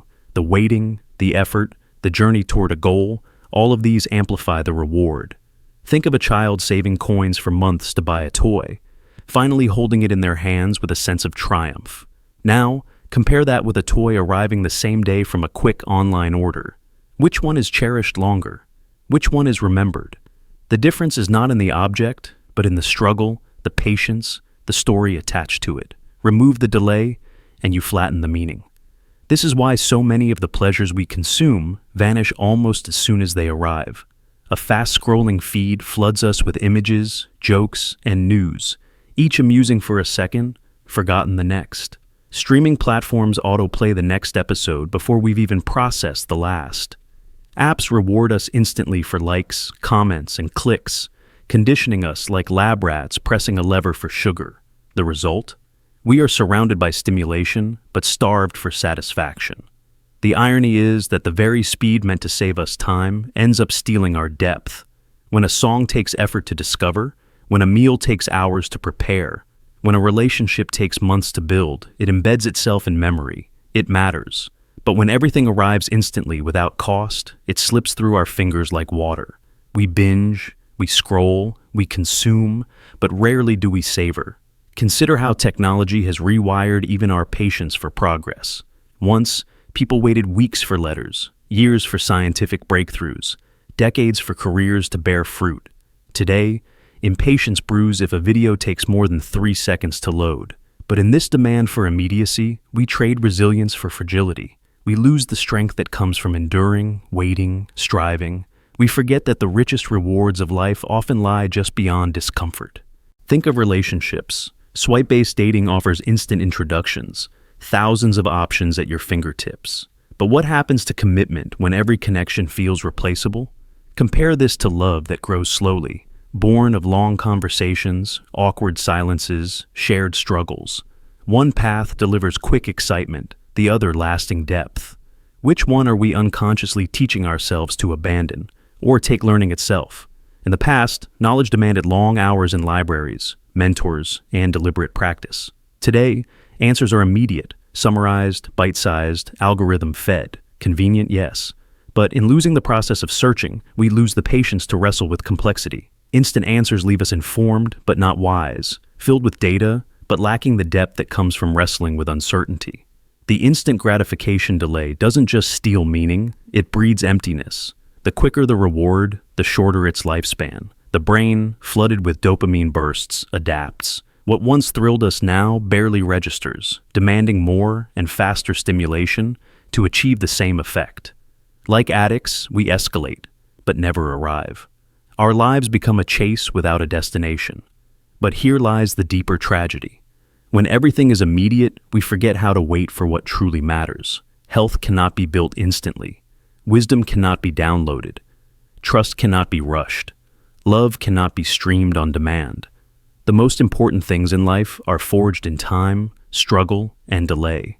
To crave only the instant is to train ourselves to undervalue the very things that give life meaning. And yet, there is hope. Because even in a world of instant everything, we still carry the ability to resist, to pause before clicking, to savor the process instead of skipping ahead, to deliberately delay gratification, not as punishment, but as reclamation of depth. Psychologists call it the sweetness of anticipation. It is the reason a slow-cooked meal tastes better than fast food, why saving for something brings pride that credit can't, why a story unfolding over weeks becomes part of us in ways a binge never could. The paradox of instant gratification is simple but devastating. The quicker we grasp, the less we hold.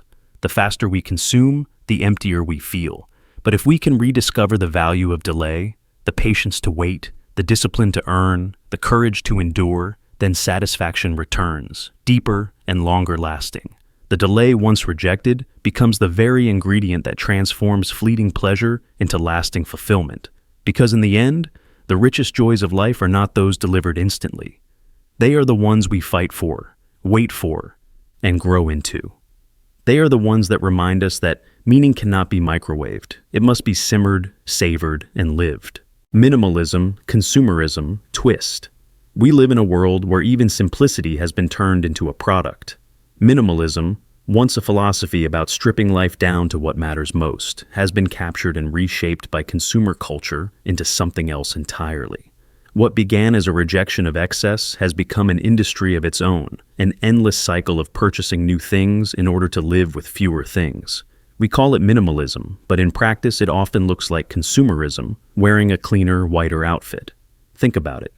You decide you want a minimalist lifestyle, so you start purging. You donate your old clothes, your decorations, your gadgets. But soon after, advertisements begin to whisper, if you really want to be minimalist, you need this brand of storage box, this $300 ergonomic chair, this clean-line designer table, this perfectly neutral set of matching dishes.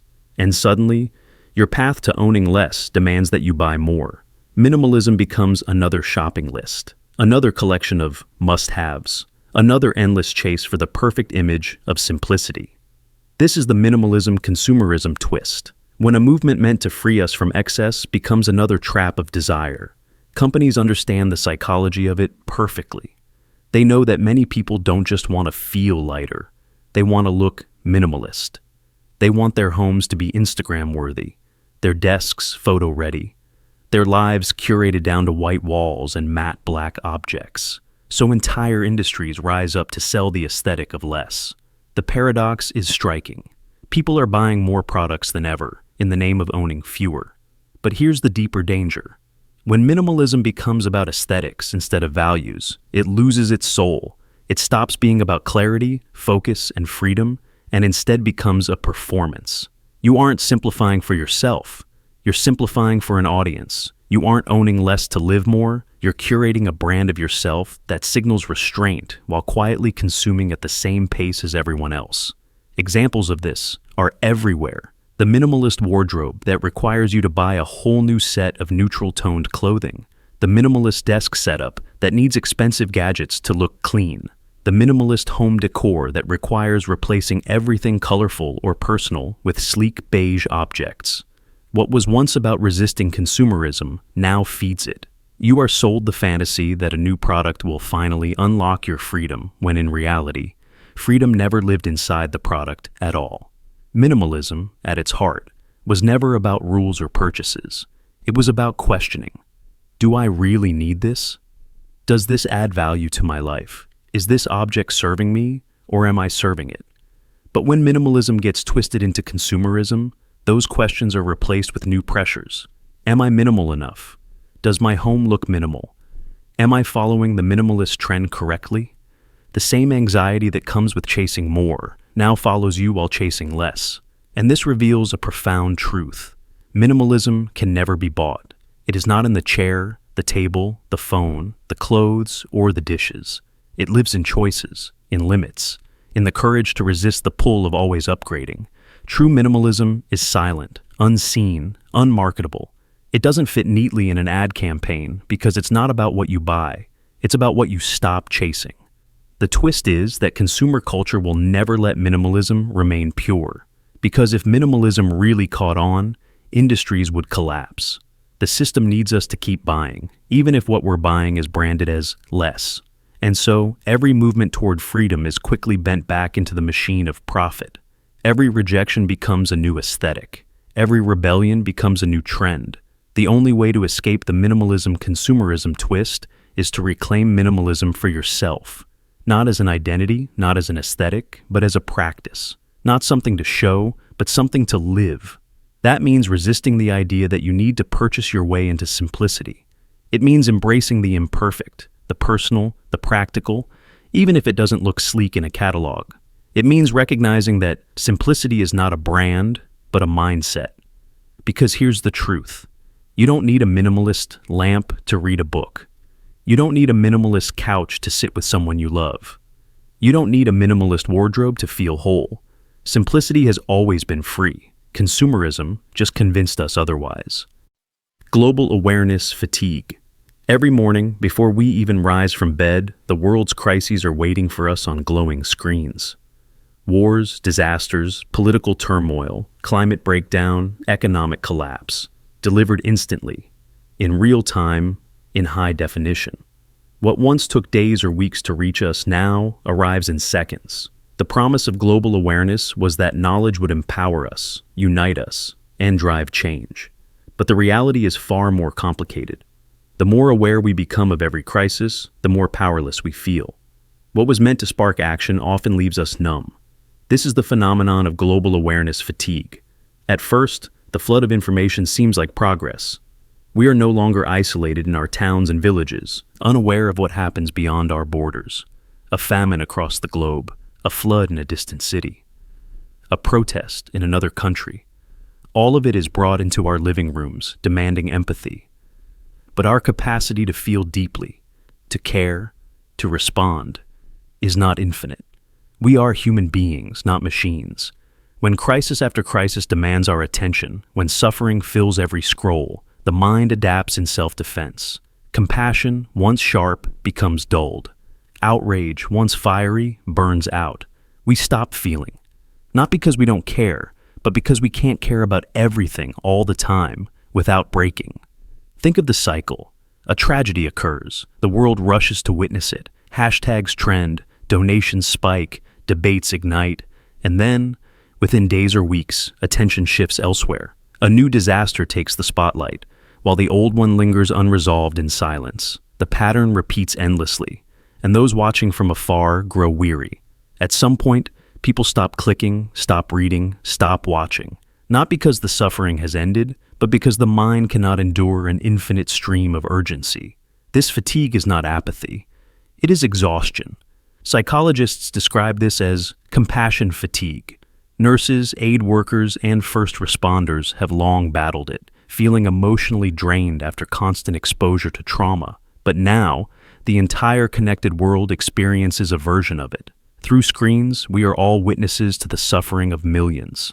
Unlike professionals, however, most of us have no tools, no training, no clear outlet for action.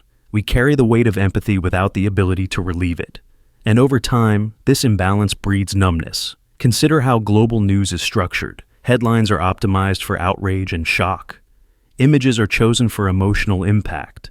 Algorithms push stories that keep us engaged, meaning the most horrifying crises rise to the top. But when horror becomes daily consumption, the brain adapts by shutting down its emotional response. The first time you hear about a mass tragedy, you might cry. The 10th time in a week, you simply scroll past. The heart cannot keep breaking without learning to harden. This has real consequences. People become less likely to donate, less likely to protest, less likely to take even small actions, because deep down, they feel their efforts are meaningless against the scale of global problems. Why recycle when climate headlines scream collapse is inevitable? Why speak up when corruption seems unstoppable? Why care when caring feels like drowning? The paradox is brutal. Awareness without agency does not empower, it paralyzes. Social media intensifies this paralysis. Platforms designed to keep us engaged bombard us with stories of crisis from every corner of the earth. But alongside these, we see influencers smiling, celebrities promoting brands, friends sharing vacation photos. The contrast is jarring, devastation and distraction side by side. The mind doesn't know how to hold both, so it numbs itself to survive. A war becomes just another headline between a meme and a makeup tutorial. Catastrophe becomes background noise. And yet, the answer is not to turn away completely. Ignorance is not peace, it is blindness. The challenge is finding balance, caring deeply without burning out, staying aware without becoming overwhelmed.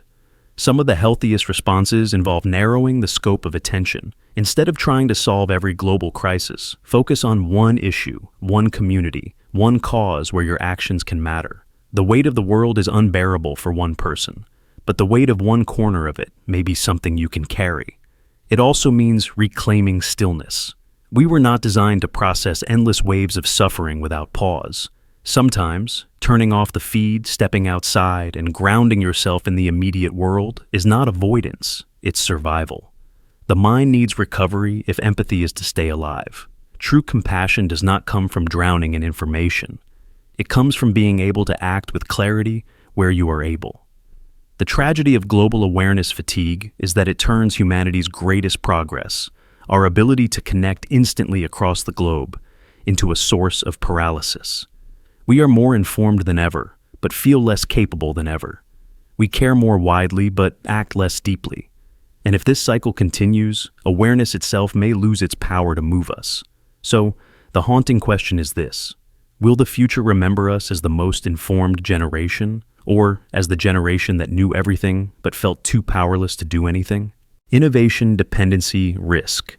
We tell ourselves that innovation liberates us, that each new tool, each new device, each new system is a step forward, removing friction and freeing us from effort. We no longer memorize routes because GPS will guide us. We don't remember phone numbers, birthdays, or even basic facts because our devices hold them for us. We rely on apps to remind us when to drink water, machines to cook our food at the press of a button, algorithms to tell us what to watch, where to shop, even who to love. Life feels smoother, easier, more efficient. But beneath this convenience lies a hidden dependency, and with it, a dangerous fragility. Because the moment these systems fail, the illusion of control shatters, and we find ourselves unable to function without them. Think of the blackout. A city loses power, and within minutes, modern life grinds to a halt. Elevators freeze between floors, traffic lights die at intersections, cash registers fail, and the basic flow of society collapses. In just a few hours, the absence of technology strips away decades of progress. People who once felt sophisticated and advanced are suddenly helpless, reduced to confusion and panic. This is the reality of innovation dependency. Our lives run on systems so deeply integrated that we can hardly imagine life without them, until we're forced to. Consider something as small as GPS. Decades ago, people could navigate entire cities with memory and paper maps. Today, many can't even drive across town without the calm voice of a digital assistant directing every turn. If the device fails, confusion sets in, even in familiar places. Or take communication. What happens when the internet drops for a day? Panic, frustration, silence, work halts, schools stall, friendships feel distant. We've built our world on the assumption that the network is always on. The risk is not just personal inconvenience. Entire infrastructures depend on fragile systems. Hospitals run on digital records and automated machines. If the systems crash, lives hang in the balance. Transportation networks depend on real-time data. A glitch can bring airports or railroads to a standstill. Banks, governments, even water and food distribution rely on complex, interconnected technologies. Each advancement makes life smoother, until it doesn't. And the more we depend, the deeper the collapse when failure arrives. There is also a psychological cost. We lose basic resilience when every task is outsourced to machines.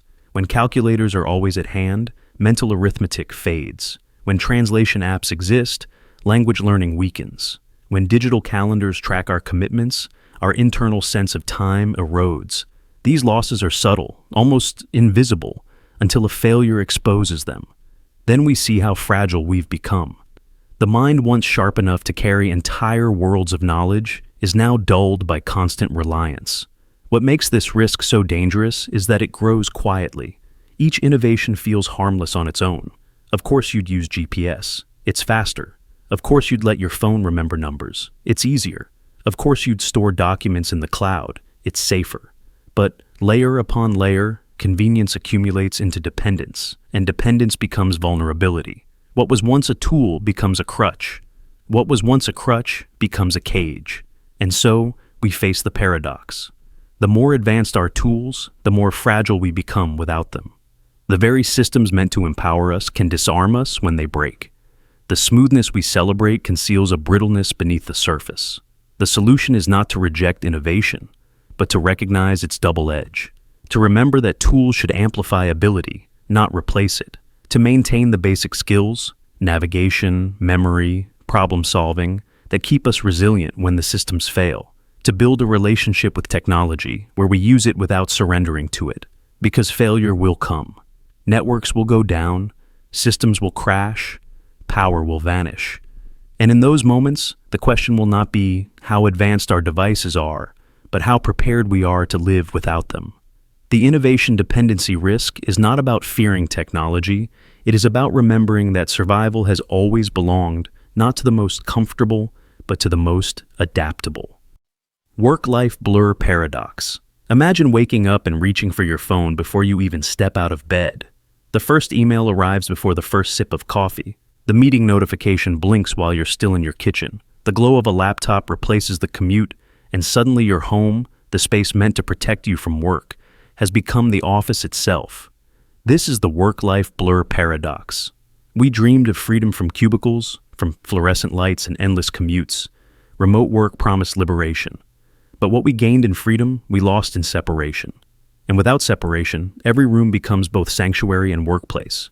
Every hour becomes both work and life. And the result is that we are always half working, half living, never fully either. In the beginning, remote work felt like a revolution. No more wasted hours in traffic. No more rigid schedules set by someone else's clock. We could design our own rhythms, work in pajamas, take breaks on balconies, blend tasks with living. But slowly, boundaries dissolved.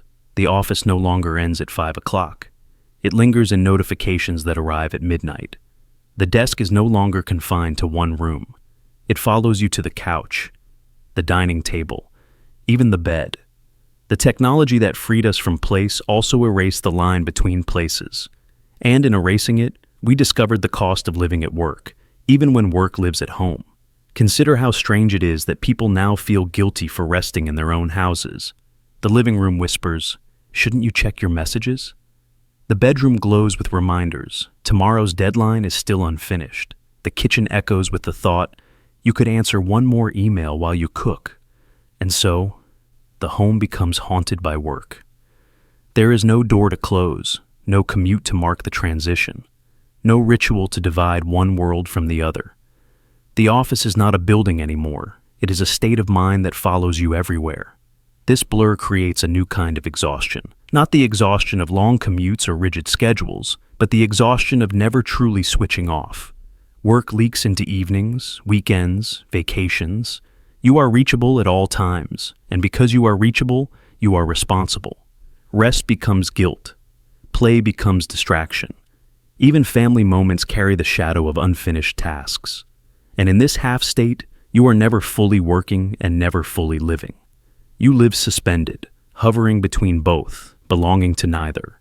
Psychologists call this role conflict, the collision of two worlds that were never meant to overlap. You are both professional and parent, both partner and employee, both host and manager, all in the same square footage. The result is not balance, but fragmentation. You chop yourself into pieces, trying to serve every role at once, and end up feeling like you're failing at all of them. The myth of multitasking becomes the misery of divided identity, and yet, the blur is seductive. Remote work still feels like freedom compared to rigid office life. You can walk your dog between meetings, attend a call in comfortable clothes, reclaim hours once stolen by commutes. The paradox is that these freedoms are real, and yet they are chained to the cost of never fully leaving work behind. We traded the walls of the office for the walls of our own homes, and in doing so, discovered that freedom without boundaries is another kind of prison. But perhaps the answer is not to reject remote work, but to redefine it. To rebuild boundaries where architecture no longer provides them. To create rituals that separate work from life, even when both happen in the same space. A closed laptop can become the new commute. A walk outside can replace the drive home. A rule, no emails after dinner, can become a shield against the invasion of tasks into life. These boundaries may not erase the blur completely, but they can sharpen enough of the lines to let rest return. and let home feel like home again. The work-life blur. Paradox is not about the death of work or the death of home. It is about remembering that both matter, that the office should not swallow the living room, and the living room should not carry the weight of the office. Because if every space becomes both, then no space truly belongs to us, and life, already short, becomes nothing more than an endless half-existence. The promise of remote work was freedom. The challenge now is to reclaim it, not by running from the blur, but by drawing the lines ourselves. Education inflation trap. Imagine spending years in classrooms, collecting degrees, certifications, and accolades, believing each one will be a golden ticket to security, respect, and opportunity. For generations, education was the ladder to climb above struggle.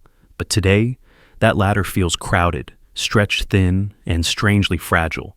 This is the education inflation trap, the paradox where the more we pursue qualifications to stand out, the more those very qualifications lose their power. Once, a high school diploma could secure a stable job. Then, it became a bachelor's degree. Now, even masters and doctorates compete in a marketplace saturated with credentials. What was once rare is now common, and what was once enough now feels inadequate.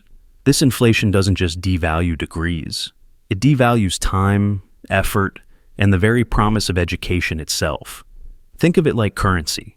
When everyone has more of it, the value of each unit declines. Employers, flooded with applicants boasting higher education, raise the bar, not because the job itself requires it, but because they can. An entry-level role that once needed basic skills now demands advanced degrees, not out of necessity, but out of expectation. The result? Years of study for opportunities that barely cover the cost of that very education. Consider the financial burden. Students plunge into debt, believing their degrees will guarantee higher income. Yet, many graduate only to find themselves underemployed, working jobs unrelated to their studies, earning barely enough to service the loans that education created. The promise of investment turns into a cycle of repayment and regret. The more society emphasizes degrees as the only path forward, the more individuals gamble their futures on a system where the return diminishes with each passing year. But it's not just about money. It's about meaning. Education was once about enlightenment, curiosity, and growth. Today, it often feels like a transactional pursuit. Tick the boxes, get the diploma, move to the next level. Students cram facts for exams, not to learn, but to compete. The hunger for knowledge becomes overshadowed by the hunger for credentials. And in this chase, the essence of education, critical thinking, creativity, wisdom, gets eroded. Then there is the psychological toll. When everyone is highly qualified, the pressure to do more never ends. A bachelor's isn't enough?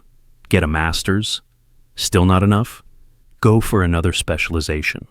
A culture of never enough breeds anxiety and burnout, leaving individuals exhausted and disillusioned.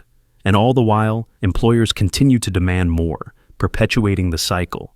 The irony is clear.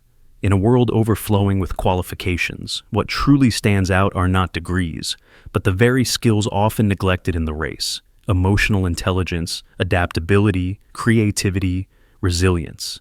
Yet, these cannot be standardized, tested, or neatly printed on a certificate. They require experience, struggle, and self-awareness. Things no institution can hand out like diplomas. Look around at real success stories. Innovators, entrepreneurs, leaders who changed industries. Many did not follow the conventional script of piling up credentials. Instead, they leveraged curiosity, persistence, and vision. Meanwhile, countless highly educated individuals remain trapped in underpaid, unfulfilling jobs, their degrees collecting dust while their potential remains unseen. This is not failure on their part, but evidence of a system stretched beyond its promise. The education inflation trap forces us to ask, what is the true purpose of learning?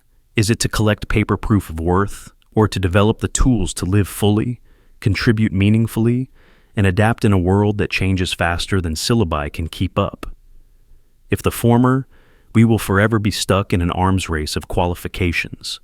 If the latter, we may rediscover education not as a trap, but as liberation. And yet, the way out requires courage. Courage to question the script that says more degrees equal more worth. Courage to value skills, experience, and creativity over empty credentials. Courage to seek knowledge for growth, not just for competition. Because in the end, what sets us apart is not the paper we collect, but the wisdom we embody. The paradox of the education inflation trap is that the more we run, the less progress we make. The more degrees we stack, the less they mean. But if we dare to step off the treadmill, to redefine education as a lifelong practice rather than a one-time transaction, we may finally break free. The future does not belong to those with the most certificates. It belongs to those who know how to learn, unlearn, and reinvent themselves in a world where knowledge, not credentials, is the true currency. Constant news disconnection.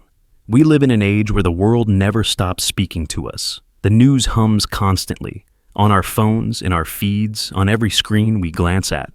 We know the weather on the other side of the planet, the politics of nations we've never visited, the tragedies of people we'll never meet. We refresh, scroll, update, and consume.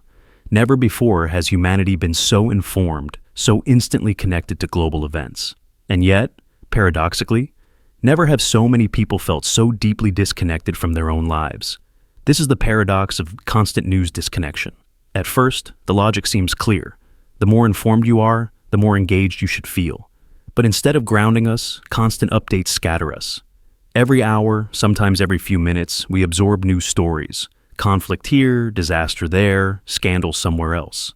Each headline grabs our attention, pulls at our emotions, demands a reaction, and then another headline replaces it, and then another, until the world feels less like a place we live in and more like a fire hose of crises too vast to hold. This constant exposure wears down our empathy. Psychologists call it compassion fatigue. When you read about a natural disaster in the morning, a political scandal at lunch, and a violent tragedy before bed, your mind begins to blur them together. Each story competes with the next until they all dissolve into noise. You know of everything, but connect deeply to nothing. What should have sparked care and action instead leaves you numb, overwhelmed, and strangely powerless. And the cruel irony is that while we know so much about the world, we often miss the details of our own lives. We know the minute-by-minute updates of global markets, yet we don't know the rhythms of our own breathing. We know the trending story in another continent, yet we forget to notice the way the sunlight falls on our own street. We track the endless fluctuations of politics and culture, yet we lose track of the conversations, relationships, and quiet moments that make our daily lives meaningful. The more attention we give to the global feed, the less presence we give to the ground beneath our feet. This disconnection is not just emotional, it's existential. Constant news creates the illusion of urgency. Every headline feels like a breaking point. Every update feels like it must be consumed now. But in reality, most of these updates don't change our lives directly. What they do change is our focus. Our nervous systems remain in a constant state of alertness, scanning for the next crisis, the next catastrophe. Rest becomes impossible. True engagement, slow, deep, meaningful attention becomes rare. And instead of making us active participants in the world, constant news consumption often leaves us passive, scrolling endlessly through other people's narratives. Consider how this plays out in daily life. At the dinner table, someone checks their phone for updates instead of listening to the person beside them. Walking down the street, people scroll headlines instead of noticing the world they're walking through. Before bed, many of us lie in the dark, feeding our minds one last cycle of tragedy and outrage, and then wonder why we can't sleep. Oh, we are present everywhere except here, connected to everything except ourselves. The saddest part is that this endless stream of global awareness doesn't make us feel safer or stronger. It often makes us feel smaller. The problems we witness are too massive for one person to solve, yet we are constantly reminded of them. The weight of global suffering presses on us daily, but with no outlet, no release, no action that feels enough. So we retreat further into detachment, not because we don't care, but because caring feels impossible at this scale. But here lies the paradox. Knowledge without grounding breeds disconnection. To break the cycle, it's not about ignoring the world, but about reclaiming balance, to choose when and how we engage, instead of being pulled into the endless tide. To realize that being informed is not the same as being consumed. True connection begins when we step back. When we pause the feed long enough to listen to our own thoughts, our own breath, our own life. When we sit with the people near us, not distracted by the distant outrage of the day. When we recognize that the world is not only in headlines, it is also in the face across the table, the neighbor next door, the community we touch directly. The news can connect us to global awareness, but it cannot substitute for the intimacy of living. If we forget that, we risk knowing everything and feeling nothing. So maybe the most radical act in a world of constant updates is not to know more, but to feel more. To be present here and now in a life that no headline can fully capture. Because in the end, all the news in the world means nothing if it costs us the ability to truly live our own. Security vulnerability cycle. We live in an age where security has become an obsession. Every password must be longer, every system layered with firewalls, encryption, biometric scans, some two-factor codes. We are taught that safety is achieved by sealing every crack, by building walls so thick that nothing can slip through. At first, this creates comfort, a sense that nothing can go wrong. But the deeper truth is more unsettling. The more tightly we lock everything down, the more fragile the whole structure becomes. Because when one layer breaks, the collapse isn't small, it is catastrophic. This is the security vulnerability cycle. Think about a fortress with endless walls, gates, and checkpoints. Each addition seems to make it stronger. But if the enemy ever discovers a hidden tunnel or a single weak gate, the entire fortress falls. The weight of all those defenses concentrates risk into a single point of failure. Modern systems, whether technological, financial, or even personal, are built the same way. We believe complexity equals strength, when in reality, complexity often hides fragility. Consider cybersecurity. Companies design networks with multiple authentication layers, encrypted databases, and strict access controls. But if a hacker finds a flaw in just one piece of software, maybe an overlooked update, a weak employee password, or a hidden backdoor, the entire system can unravel. Millions of users' data can be stolen overnight. In fact, some of the largest breaches in history happen not because of weak overall security, but because of one overlooked vulnerability. And the irony is that the tighter and more centralized the defenses, the bigger the fallout when that single gap is exploited.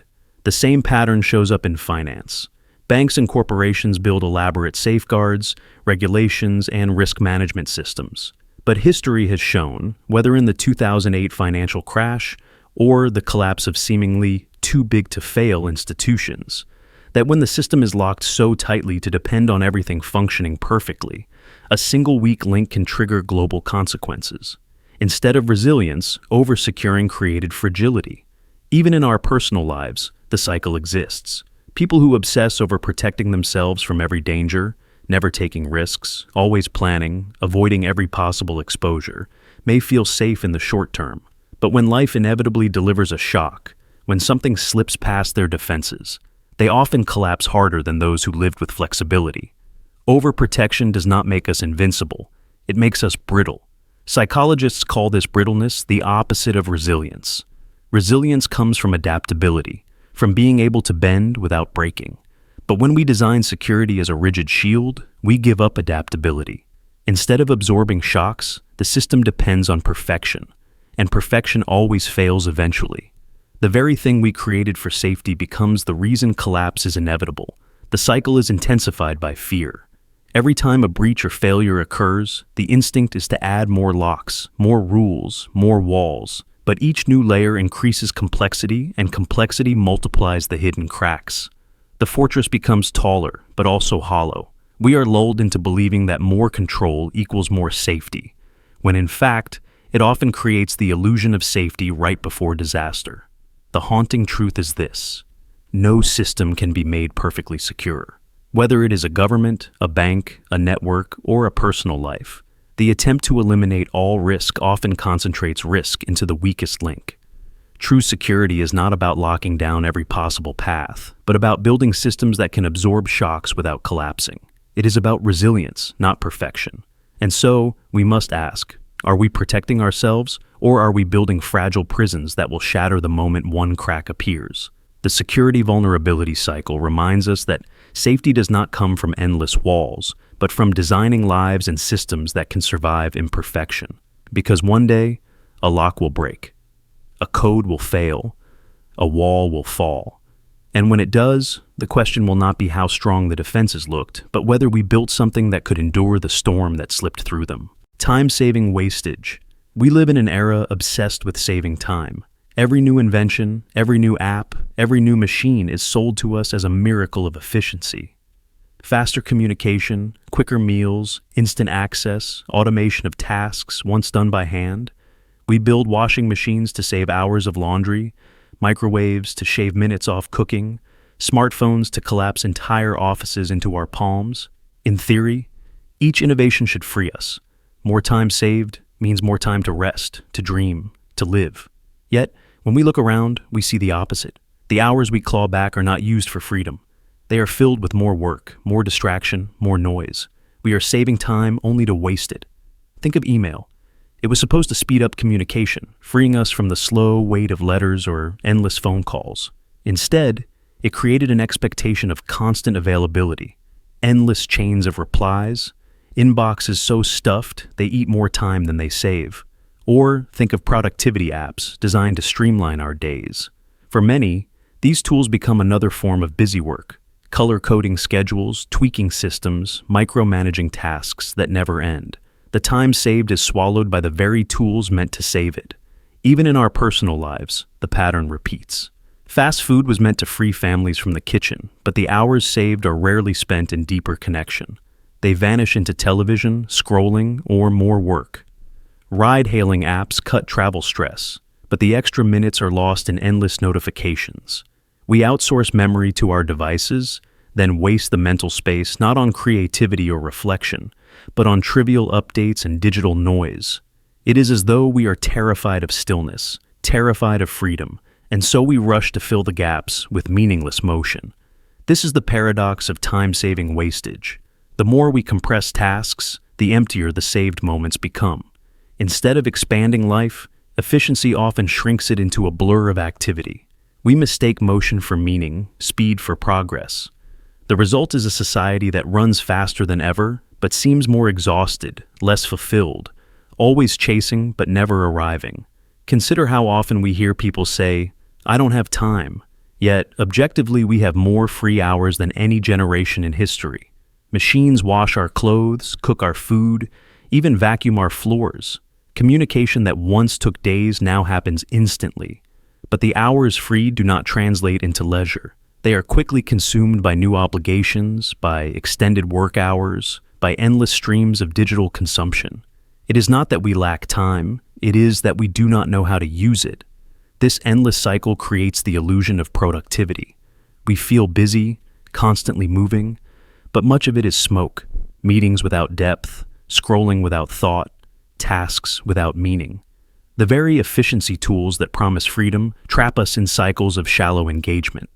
We save minutes only to throw away hours. And because this pattern is so normalized, we rarely question it. We assume being busy is being alive, when in truth it may be the opposite. The cost of this cycle is profound. What disappears is not just rest, but the deeper experiences of being human. Reflection, creativity, connection, silence. These require time, empty space, unstructured presence. But time-saving devices strip away the need for patience, and with it, our tolerance for slowness. When every gap is filled, there is no room left for the soul to breathe. We are left efficient but hollow, fast but shallow, equipped with more time than ever, but unable to truly live it. The warning of the time-saving wastage is not that efficiency is wrong, but that efficiency without purpose is dangerous. Saving time only matters if we know what to do with the time saved. Without intention, the extra hours will always be consumed by the machinery of busyness. The real challenge is not how to save time, but how to honor it, to resist filling every empty space with noise, to allow the moments we win back to hold meaning, not just motion. In the end, the paradox could not be sharper. We are surrounded by devices that free us from effort, yet we remain more tired than ever. We chase time only to squander it. The clock does not care how fast our machines become. It only asks how we spend the moments they give back. And if we do not answer wisely, then no matter how many minutes we save, we will still be running out of time. Self-branding identity trap. Imagine holding up a mask so often that one day you forget whether it's the mask or the face underneath that truly belongs to you. This is the self-branding identity trap.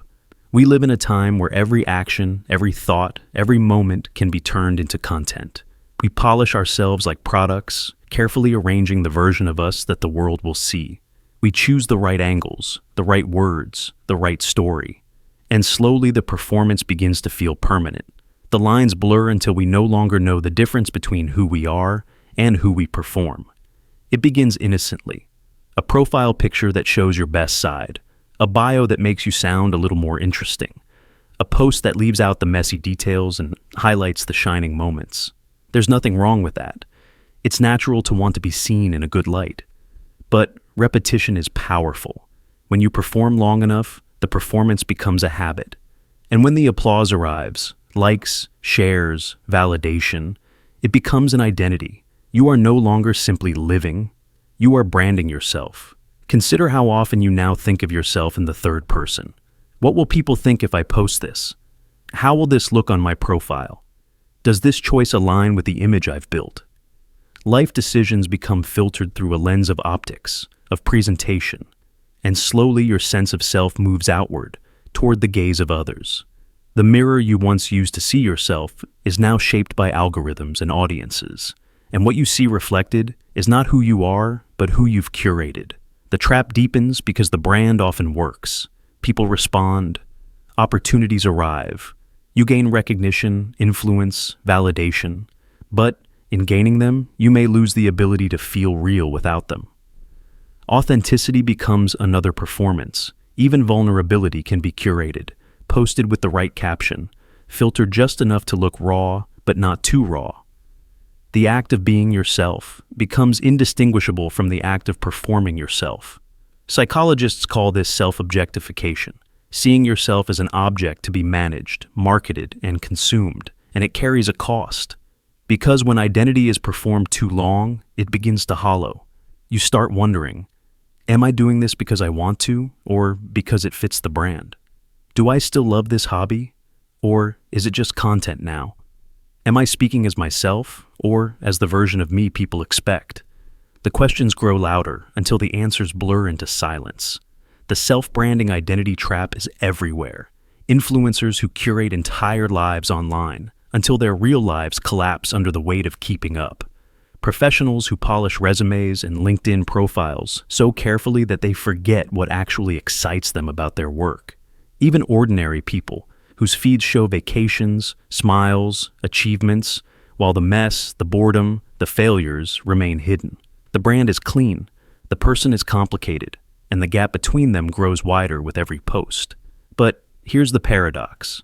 We need branding. In a world of constant visibility, you cannot escape the gaze. To work, to create, to connect, you must present. The question is not whether to brand yourself, it's whether the brand controls you.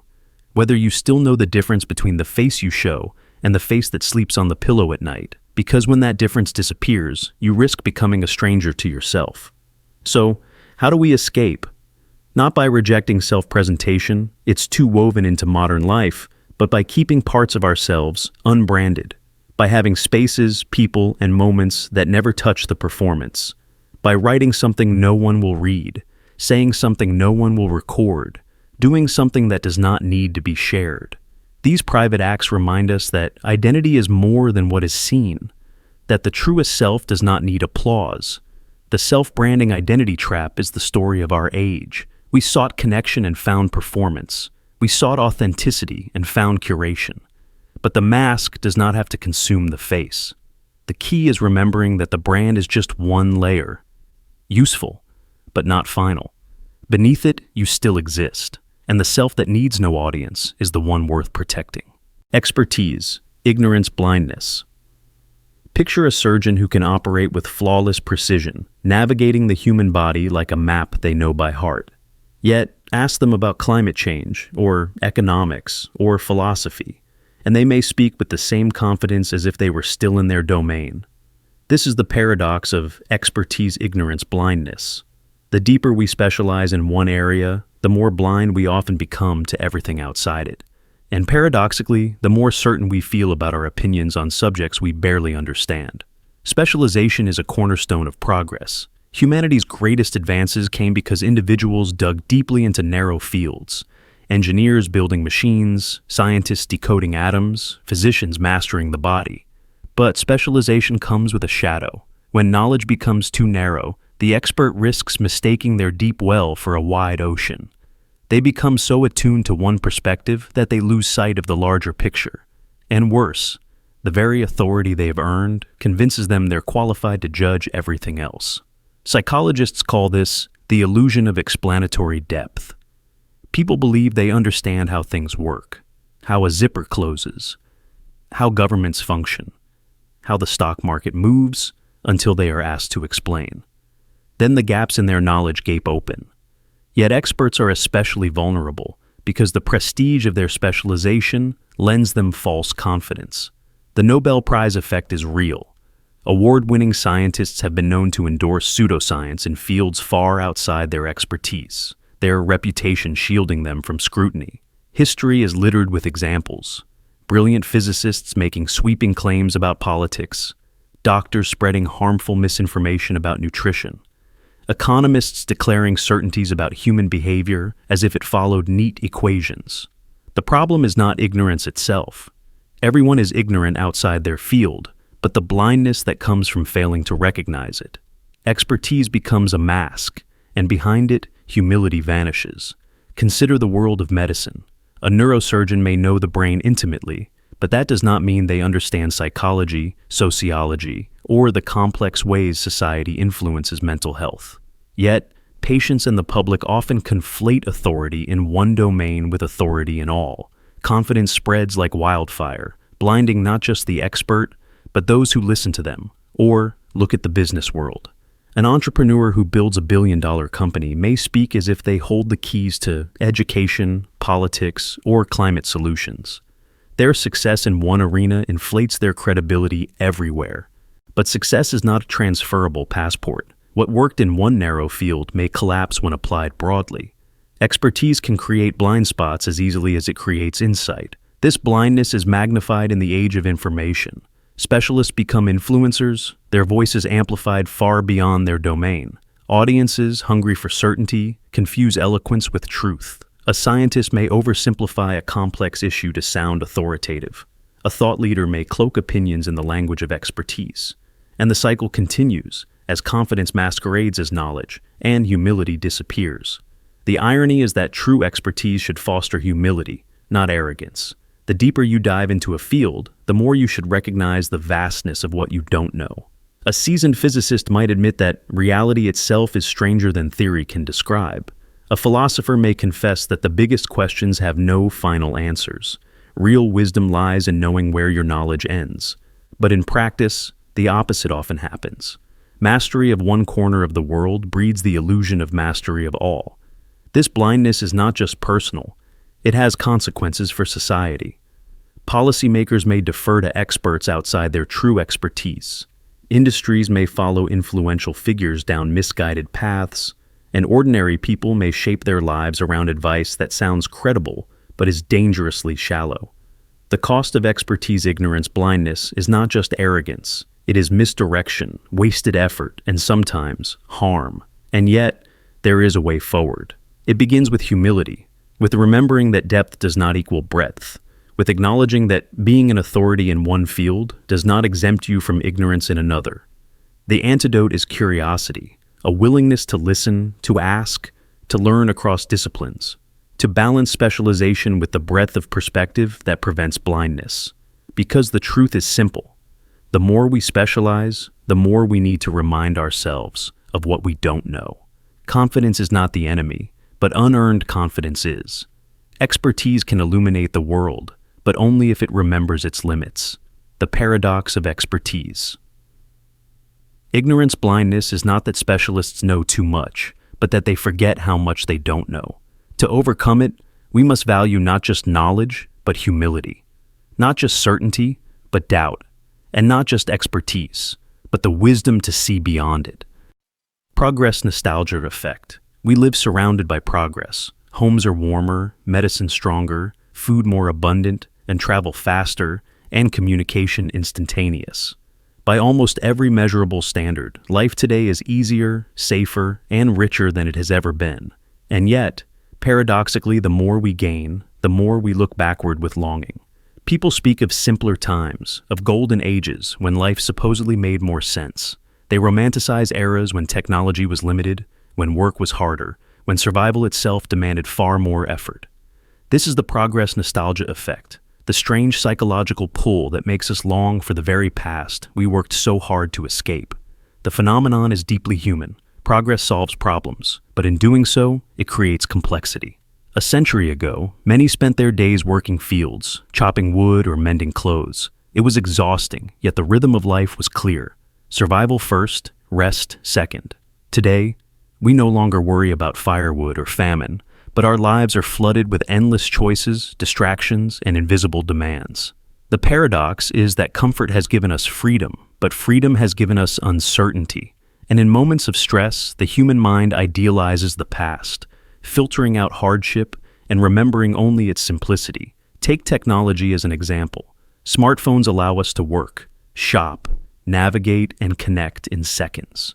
Objectively, this is miraculous. Yet people look back to the era of landlines and handwritten letters with nostalgia, remembering how conversations felt more meaningful, how attention felt undivided.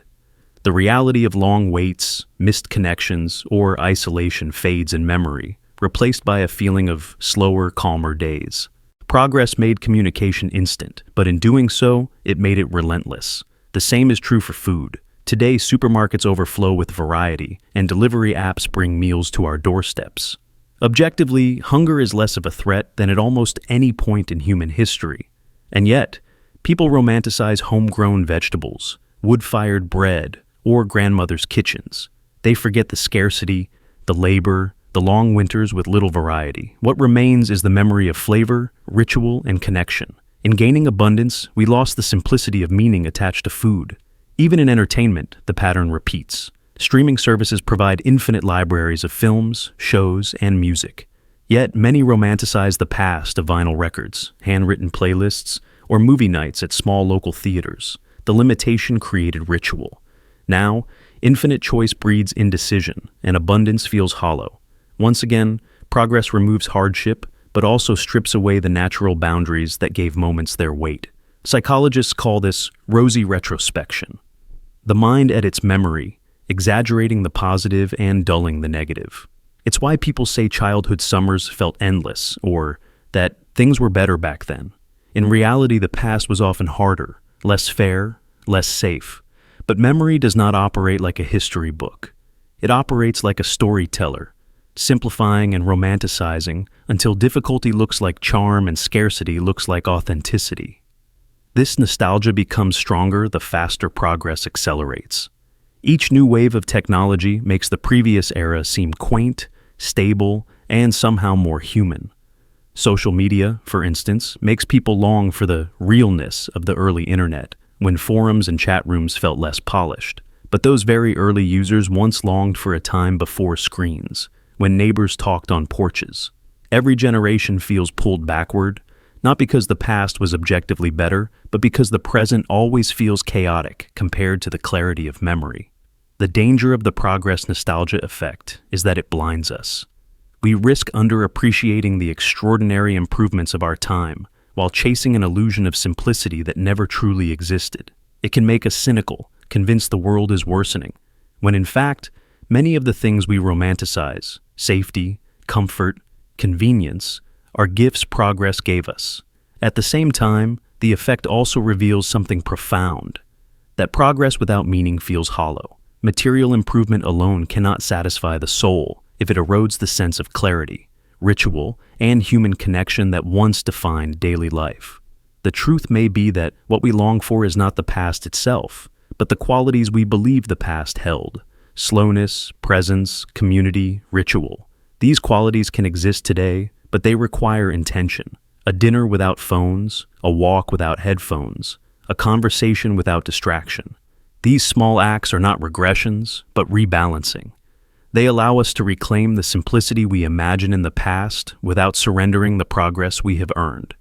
The progress nostalgia effect is a reminder that history is not just about survival, but about meaning. Progress has given us comfort, but comfort has hidden costs: complexity, disconnection, and decision fatigue. To escape the trap, we must stop mistaking nostalgia for truth.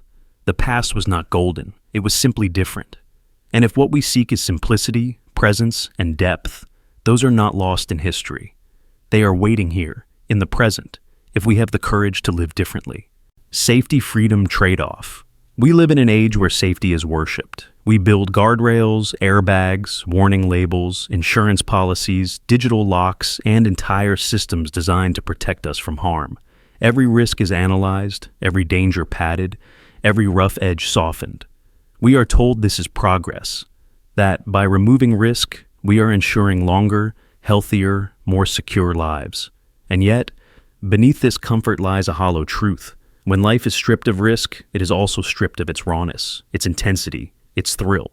The very elements that once made existence vivid are dulled, leaving us secure but restless, alive but not fully living. Consider childhood. A generation ago, children climbed trees, rode bikes without helmets, scraped their knees, got lost, and had to find their way back. Danger was real, but so was discovery. Today, in the name of safety, many children are raised in environments so controlled that even play is supervised, structured, sanitized. They may be safer, but they are also less resilient, less adventurous, less alive to the world. The thrill of freedom has been traded for the security of walls. The same truth echoes through adulthood. Cars are designed to correct our mistakes. Workplaces are built to eliminate hazards. Even relationships are mediated through safe digital interactions, where rejection and vulnerability can be minimized. On paper, this is a utopia of protection. But in practice, something vital is lost. Without risk, there is no courage. Without danger, there is no exhilaration. Without the possibility of falling, there is no triumph in rising. Look at the rise of simulation and virtual experiences. People skydive in VR, race cars in video games, explore mountains through digital screens, all safe, all controlled. But none carry the same electric pulse as standing on the edge of a cliff, or feeling the wind whip past you at dangerous speed. The body knows the difference between simulated risk and real risk, and it is only in real risk that the soul awakens. This safety-freedom trade-off seeps into our psychology as well. When every risk is removed, we begin to fear even the smallest discomfort. Anxiety rises, resilience falls. We become fragile, not strong. Life turns into a padded room, safe but stifling. We mistake mere survival for living, forgetting that true vitality requires uncertainty. Security without freedom becomes a prison of comfort. History shows that humanity's greatest achievements were born from risk. Exploration, invention, art, love, all demanded stepping into the unknown, facing danger, risking loss. To strip away risk is to strip away the very soil from which greatness grows. Safety can preserve life, but it cannot give it meaning. This does not mean recklessness is virtue. It means that the balance has tipped too far. We have come to idolize safety at the expense of freedom, forgetting that some risks are worth taking, and that danger, in measured doses, gives life its sharpness. The moments we remember most are rarely the safe ones. They are the times when our hearts pounded, when failure was possible, when fear and exhilaration collided. The paradox is clear. The more we insulate ourselves from risk, the more lifeless life becomes. A perfectly safe existence may stretch longer, but it risks feeling empty, gray, devoid of fire. The question we must ask is not simply, how do I stay safe?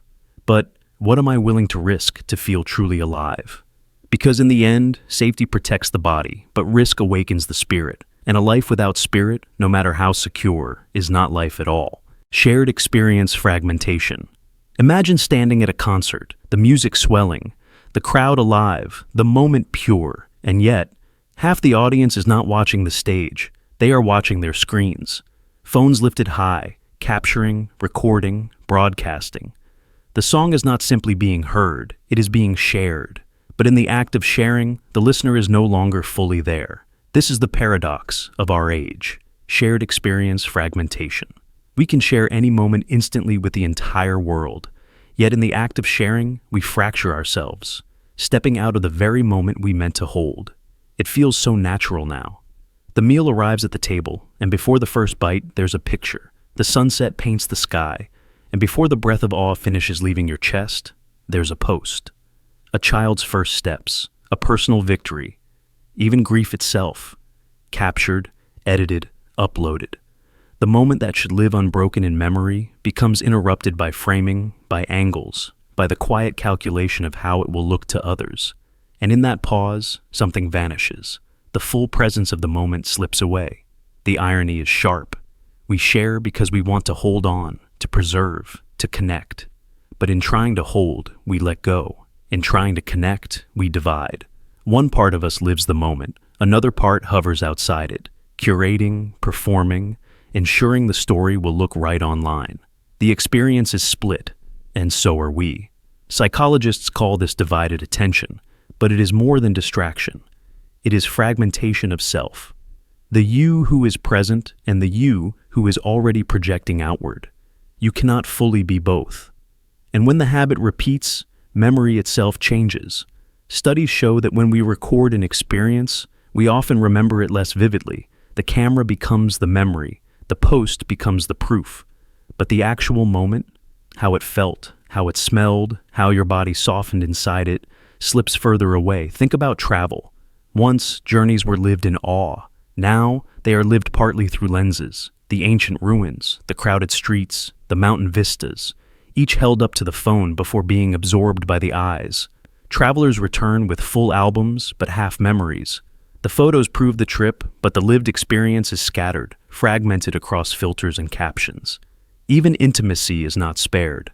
A private moment between friends, lovers, families becomes punctuated with the thought, should we share this? And suddenly the sacred is no longer only sacred, it is strategic. Once, a memory was a bond. Now, it is often a post. And while sharing can deepen connection, it can also cheapen it, turning the priceless into the consumable. The tragedy of shared experience. Fragmentation is not that we share, it is that we struggle to know how to stop. The platforms are built to demand it. The validation feels too good. The applause is addictive. And so, we keep splitting ourselves, living half inside the moment and half outside of it, until we forget what it feels like to live fully within anything. But there is still a way back. It is in reclaiming unshared moments, in allowing some experiences to belong only to you, only to those present, without the lens of the crowd. It is in the courage of keeping something private, sacred, untouched. The sunset scene without a photo, the laugh that belongs only to the room, the victory felt in your chest, not on your feed. The paradox is that sharing is not the enemy, it is the excess of sharing. Connection is beautiful, but only if it does not replace presence. To live whole again, we must accept that some moments are not meant to be broadcast. They are meant to be lived deeply and remembered not because they were shared, but because they were yours. The shared experience. Fragmentation reminds us of this. You cannot fully live a moment while performing it, and the more you split yourself, the less of you is left to truly feel alive. Sometimes, the greatest connection is not to the world outside, but to the moment you never let slip away. Knowledge confidence collapse. Imagine standing in a library with endless shelves, each stacked with volumes of human knowledge. You open one book and discover a truth, but in its footnotes, a dozen new questions appear. You chase them into the next book, then the next, and soon the shelves seem infinite. The deeper you read, the more you realize. For every answer, there are 1,000 mysteries. This is the paradox of knowledge confidence collapse. The unsettling truth that the more we learn, the less certain we feel about anything at all. At first, knowledge feels empowering. A child learns to tie their shoes, and suddenly the world is more manageable. A student masters equations and feels clever. Early knowledge breeds confidence because it gives the illusion of control. But with depth comes complexity. The child grows into an adult who studies physics, only to discover that even the laws of the universe bend into paradoxes. The student becomes a scientist, only to find that every breakthrough reveals more unknowns than it resolves. Knowledge promises clarity, but often delivers fog. Philosophers have long understood this collapse. Socrates declared, "The only true wisdom is knowing you know nothing." Centuries later, scientists echo the same humility. Ask an astrophysicist about the universe, and they will describe dark matter and dark energy, forces that make up 95% of reality, yet remain utterly mysterious. Ask a neuroscientist about the brain, and they will admit we still do not know how consciousness arises. The closer we get to the edges of truth, the more fragile our understanding feels. Consider the field of medicine. Once, doctors believed in humors, blood, phlegm, bile, as the governing forces of health. Centuries of progress have replaced superstition with modern science. Yet, even today, the human body hides countless mysteries. We can map genes, transplant organs, and manipulate cells, but we cannot fully explain the placebo effect, nor can we predict how each individual will respond to the same treatment.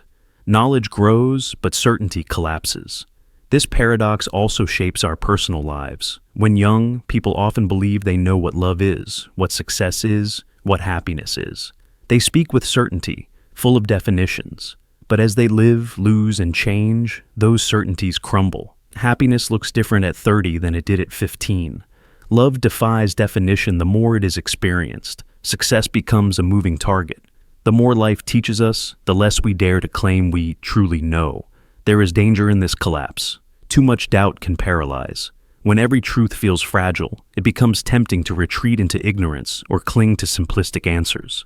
Conspiracy theories thrive in this space, offering black and white certainty to those overwhelmed by shades of gray. Some stop questioning altogether, preferring the comfort of confidence over the discomfort of complexity. And yet, there is also freedom here. To realize we do not know is to remain curious. To accept uncertainty is to keep searching. The collapse of confidence is not the end of knowledge, but the beginning of wisdom. It reminds us that truth is not a possession to be hoarded, but a horizon to be pursued. Think of explorers sailing into uncharted seas. Each new land revealed the vastness of what remained undiscovered. They did not despair. They ventured further. In the same way, the collapse of certainty in our minds should not drive us to nihilism, but to humility. For humility is the soil where real growth takes root. The paradox of knowledge confidence collapse is that doubt is not weakness, but strength. It protects us from arrogance, forces us to listen, and opens us to perspectives beyond our own. Confidence says, I know. Wisdom whispers, I may be wrong. And in that whisper lies the possibility of deeper truth. So, the next time you feel the ground shifting under what you thought you knew, remember, this collapse is not failure. It is the mind stretching, adjusting, growing. The shelves of knowledge are infinite, and each step into them reveals both how little we understand and how wondrous it is to keep learning. The more we learn, the more we know nothing. But in that nothingness lies the infinite, an invitation to never stop seeking, questioning, and discovering. Leisure pressure, paradox. We tell ourselves that free time should be relaxing, that leisure is the space where life breathes and stress dissolves. But in today's world, even our leisure has become a battlefield. We feel the weight of invisible expectations, to spend it wisely, to make it productive, to turn every moment of rest into an opportunity for growth. And so, leisure, instead of being the opposite of work, begins to feel like another form of work. This is the leisure pressure paradox. The paradox begins quietly. You finally have a weekend free, or a rare evening with no obligations. But instead of simply resting, you start to feel the pressure to rest. Right. Maybe you should read that book you've been putting off, or finally practice meditation, or cook a healthy meal, or journal for self-reflection, or take a class to invest in yourself. Even the act of doing nothing is shadowed by guilt. Shouldn't you be using this time better? Shouldn't you be improving, optimizing, upgrading? This mindset has been shaped by a culture obsessed with productivity. We are taught to measure our worth by output, grades, promotions, achievements, side hustles. And so, when we step away from formal work, the habit follows us. Rest becomes another item on the to-do list. Hobbies become side hustles. Exercise becomes a race for metrics. Reading becomes a form of self-education rather than joy. Leisure stops being leisure. It becomes disguised labor. Consider the rise of self-care culture. It tells us to relax, but sells us products, routines, and schedules that make relaxation itself feel like work. You're not just taking a bath. You're supposed to light specific candles, follow a ritual, and document it for others. You're not just walking outside. You're biohacking your health. You're not just playing a game. You're sharpening cognitive skills. What should be release becomes performance. What should be rest becomes responsibility. And beneath it all lies a deeper truth. Many of us are afraid of stillness. To truly rest means to face the silence, to confront our own thoughts without distraction. That can feel uncomfortable, even frightening. So instead, we dress leisure up as something useful. If we can justify our free time as productive, we can avoid the guilt of simply being. But in doing so, we rob ourselves of the very restoration leisure was meant to bring. The leisure pressure paradox has real consequences. We are a generation that works longer hours than many before, yet even in our downtime we are restless. We go on vacations, but feel the need to capture them perfectly for social media, turning the trip itself into labor. We binge-watch shows not because they relax us, but because it feels like a way to catch up with culture.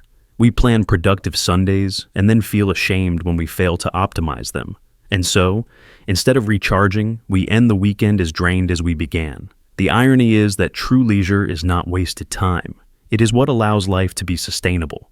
Studies show that real rest improves creativity, strengthens memory, deepens relationships, and heals the body.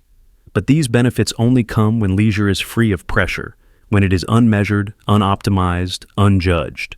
The moment we demand that rest pay off, we poison it with the very anxiety it was meant to dissolve. So, how do we escape the paradox? By reclaiming leisure as something sacred, not strategic. By allowing ourselves moments with no outcome attached. By doing things not because they are productive, but because they are pleasurable. By remembering that rest is not laziness, it is life itself unfolding without a stopwatch.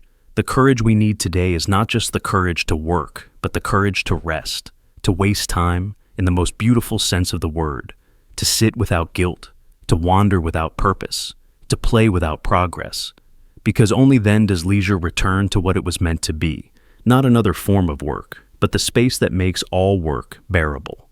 In the end, the leisure pressure paradox reveals the greatest irony of all, that the only way to make rest useful is to stop trying to make it useful at all.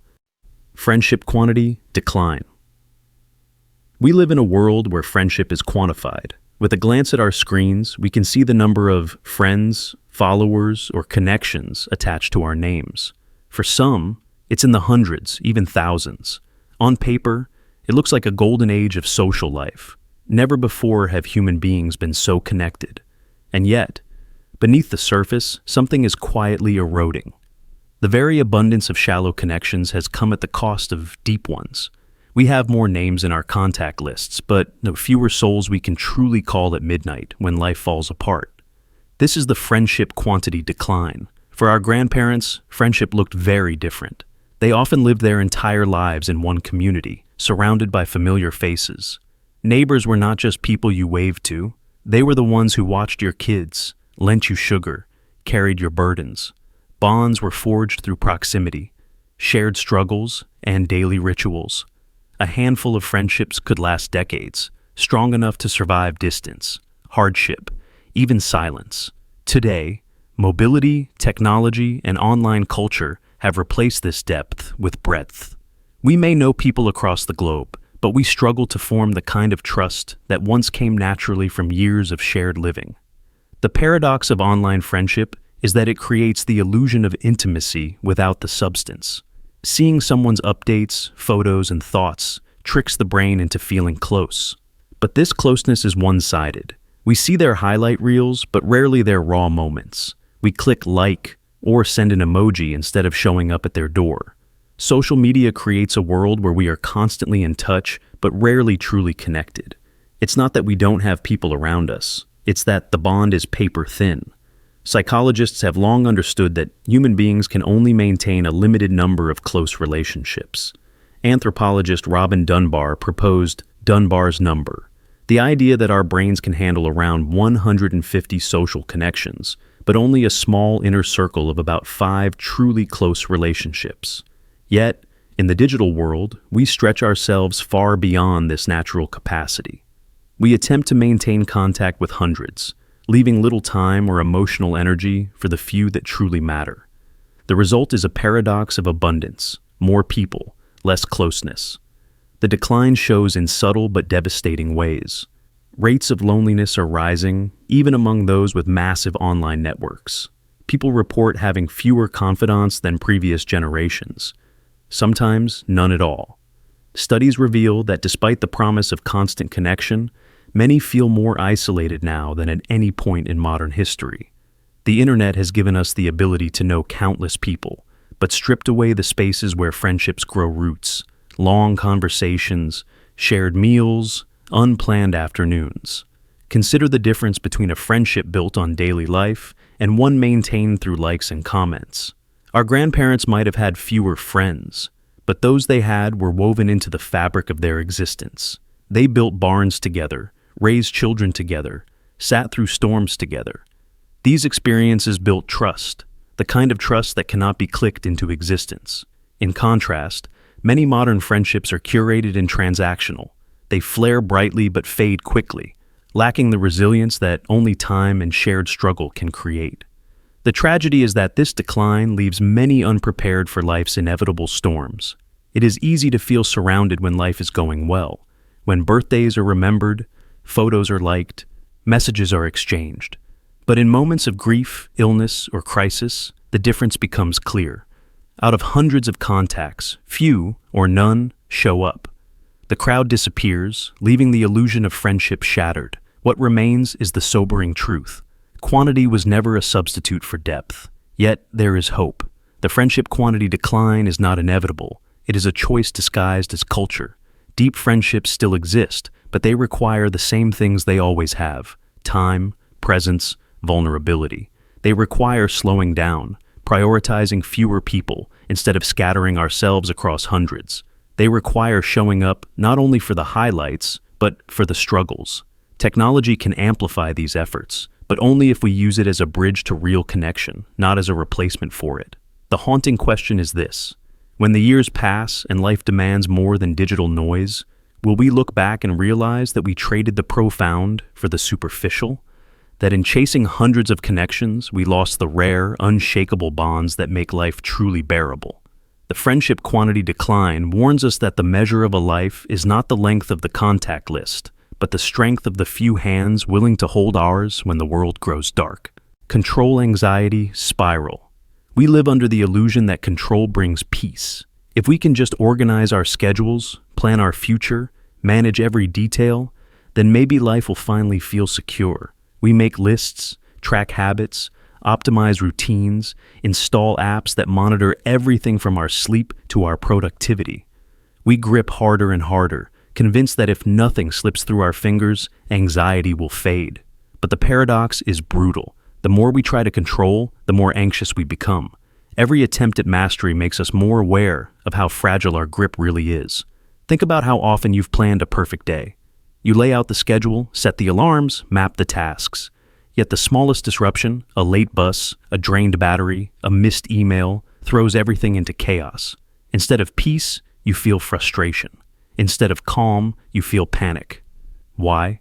Because the tighter the plan, the harsher the blow when life refuses to obey. What was meant to create control ends up feeding anxiety because every deviation feels like failure.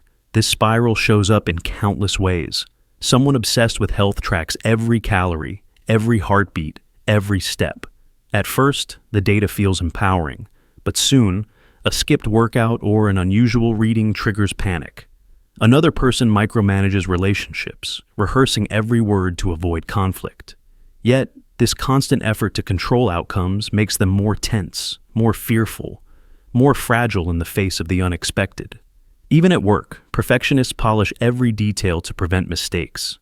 But the more they polish, the more terrified they are of imperfection. Control becomes a cage, and the cage only tightens. Psychologists call this the control paradox. The more we fight uncertainty, the more it dominates us. Life by nature is unpredictable. Storms come, people change, accidents happen. Control can never be total, but chasing it tricks the mind into believing it should be. And when reality resists, anxiety blooms.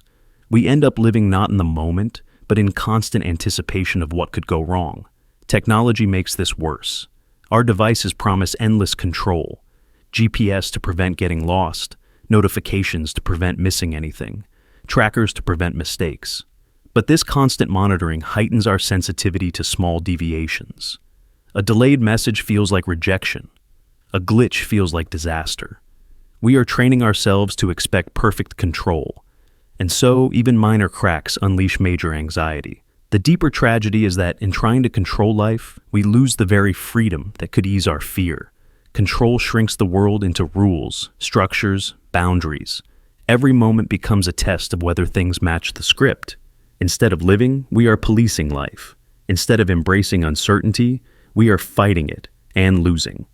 The more life proves uncontrollable, the more anxious we become.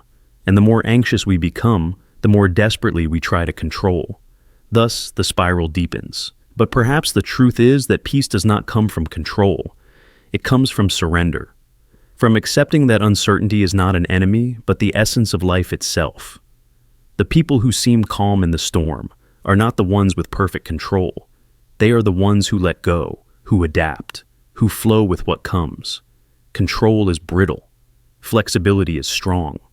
The control anxiety spiral warns us that no matter how hard we grip, life will slip through our fingers. But that does not mean despair. It means we must loosen our grip. Plans can guide us, but they cannot protect us from uncertainty. Perfection can be a goal, but it cannot be a prison. Freedom begins when we stop fighting the inevitable truth, that chaos is part of being alive. And in the end, the paradox softens. The less we try to control everything, the calmer we feel. The moment we stop demanding certainty, life stops being a threat. Anxiety fades not when the world obeys us, but when we stop trying to force it to. True peace does not lie in perfect control, but in trust, in ourselves, in others, and in the unpredictable flow of existence. This script is 5,111 characters, fitting your 5-6 minute you.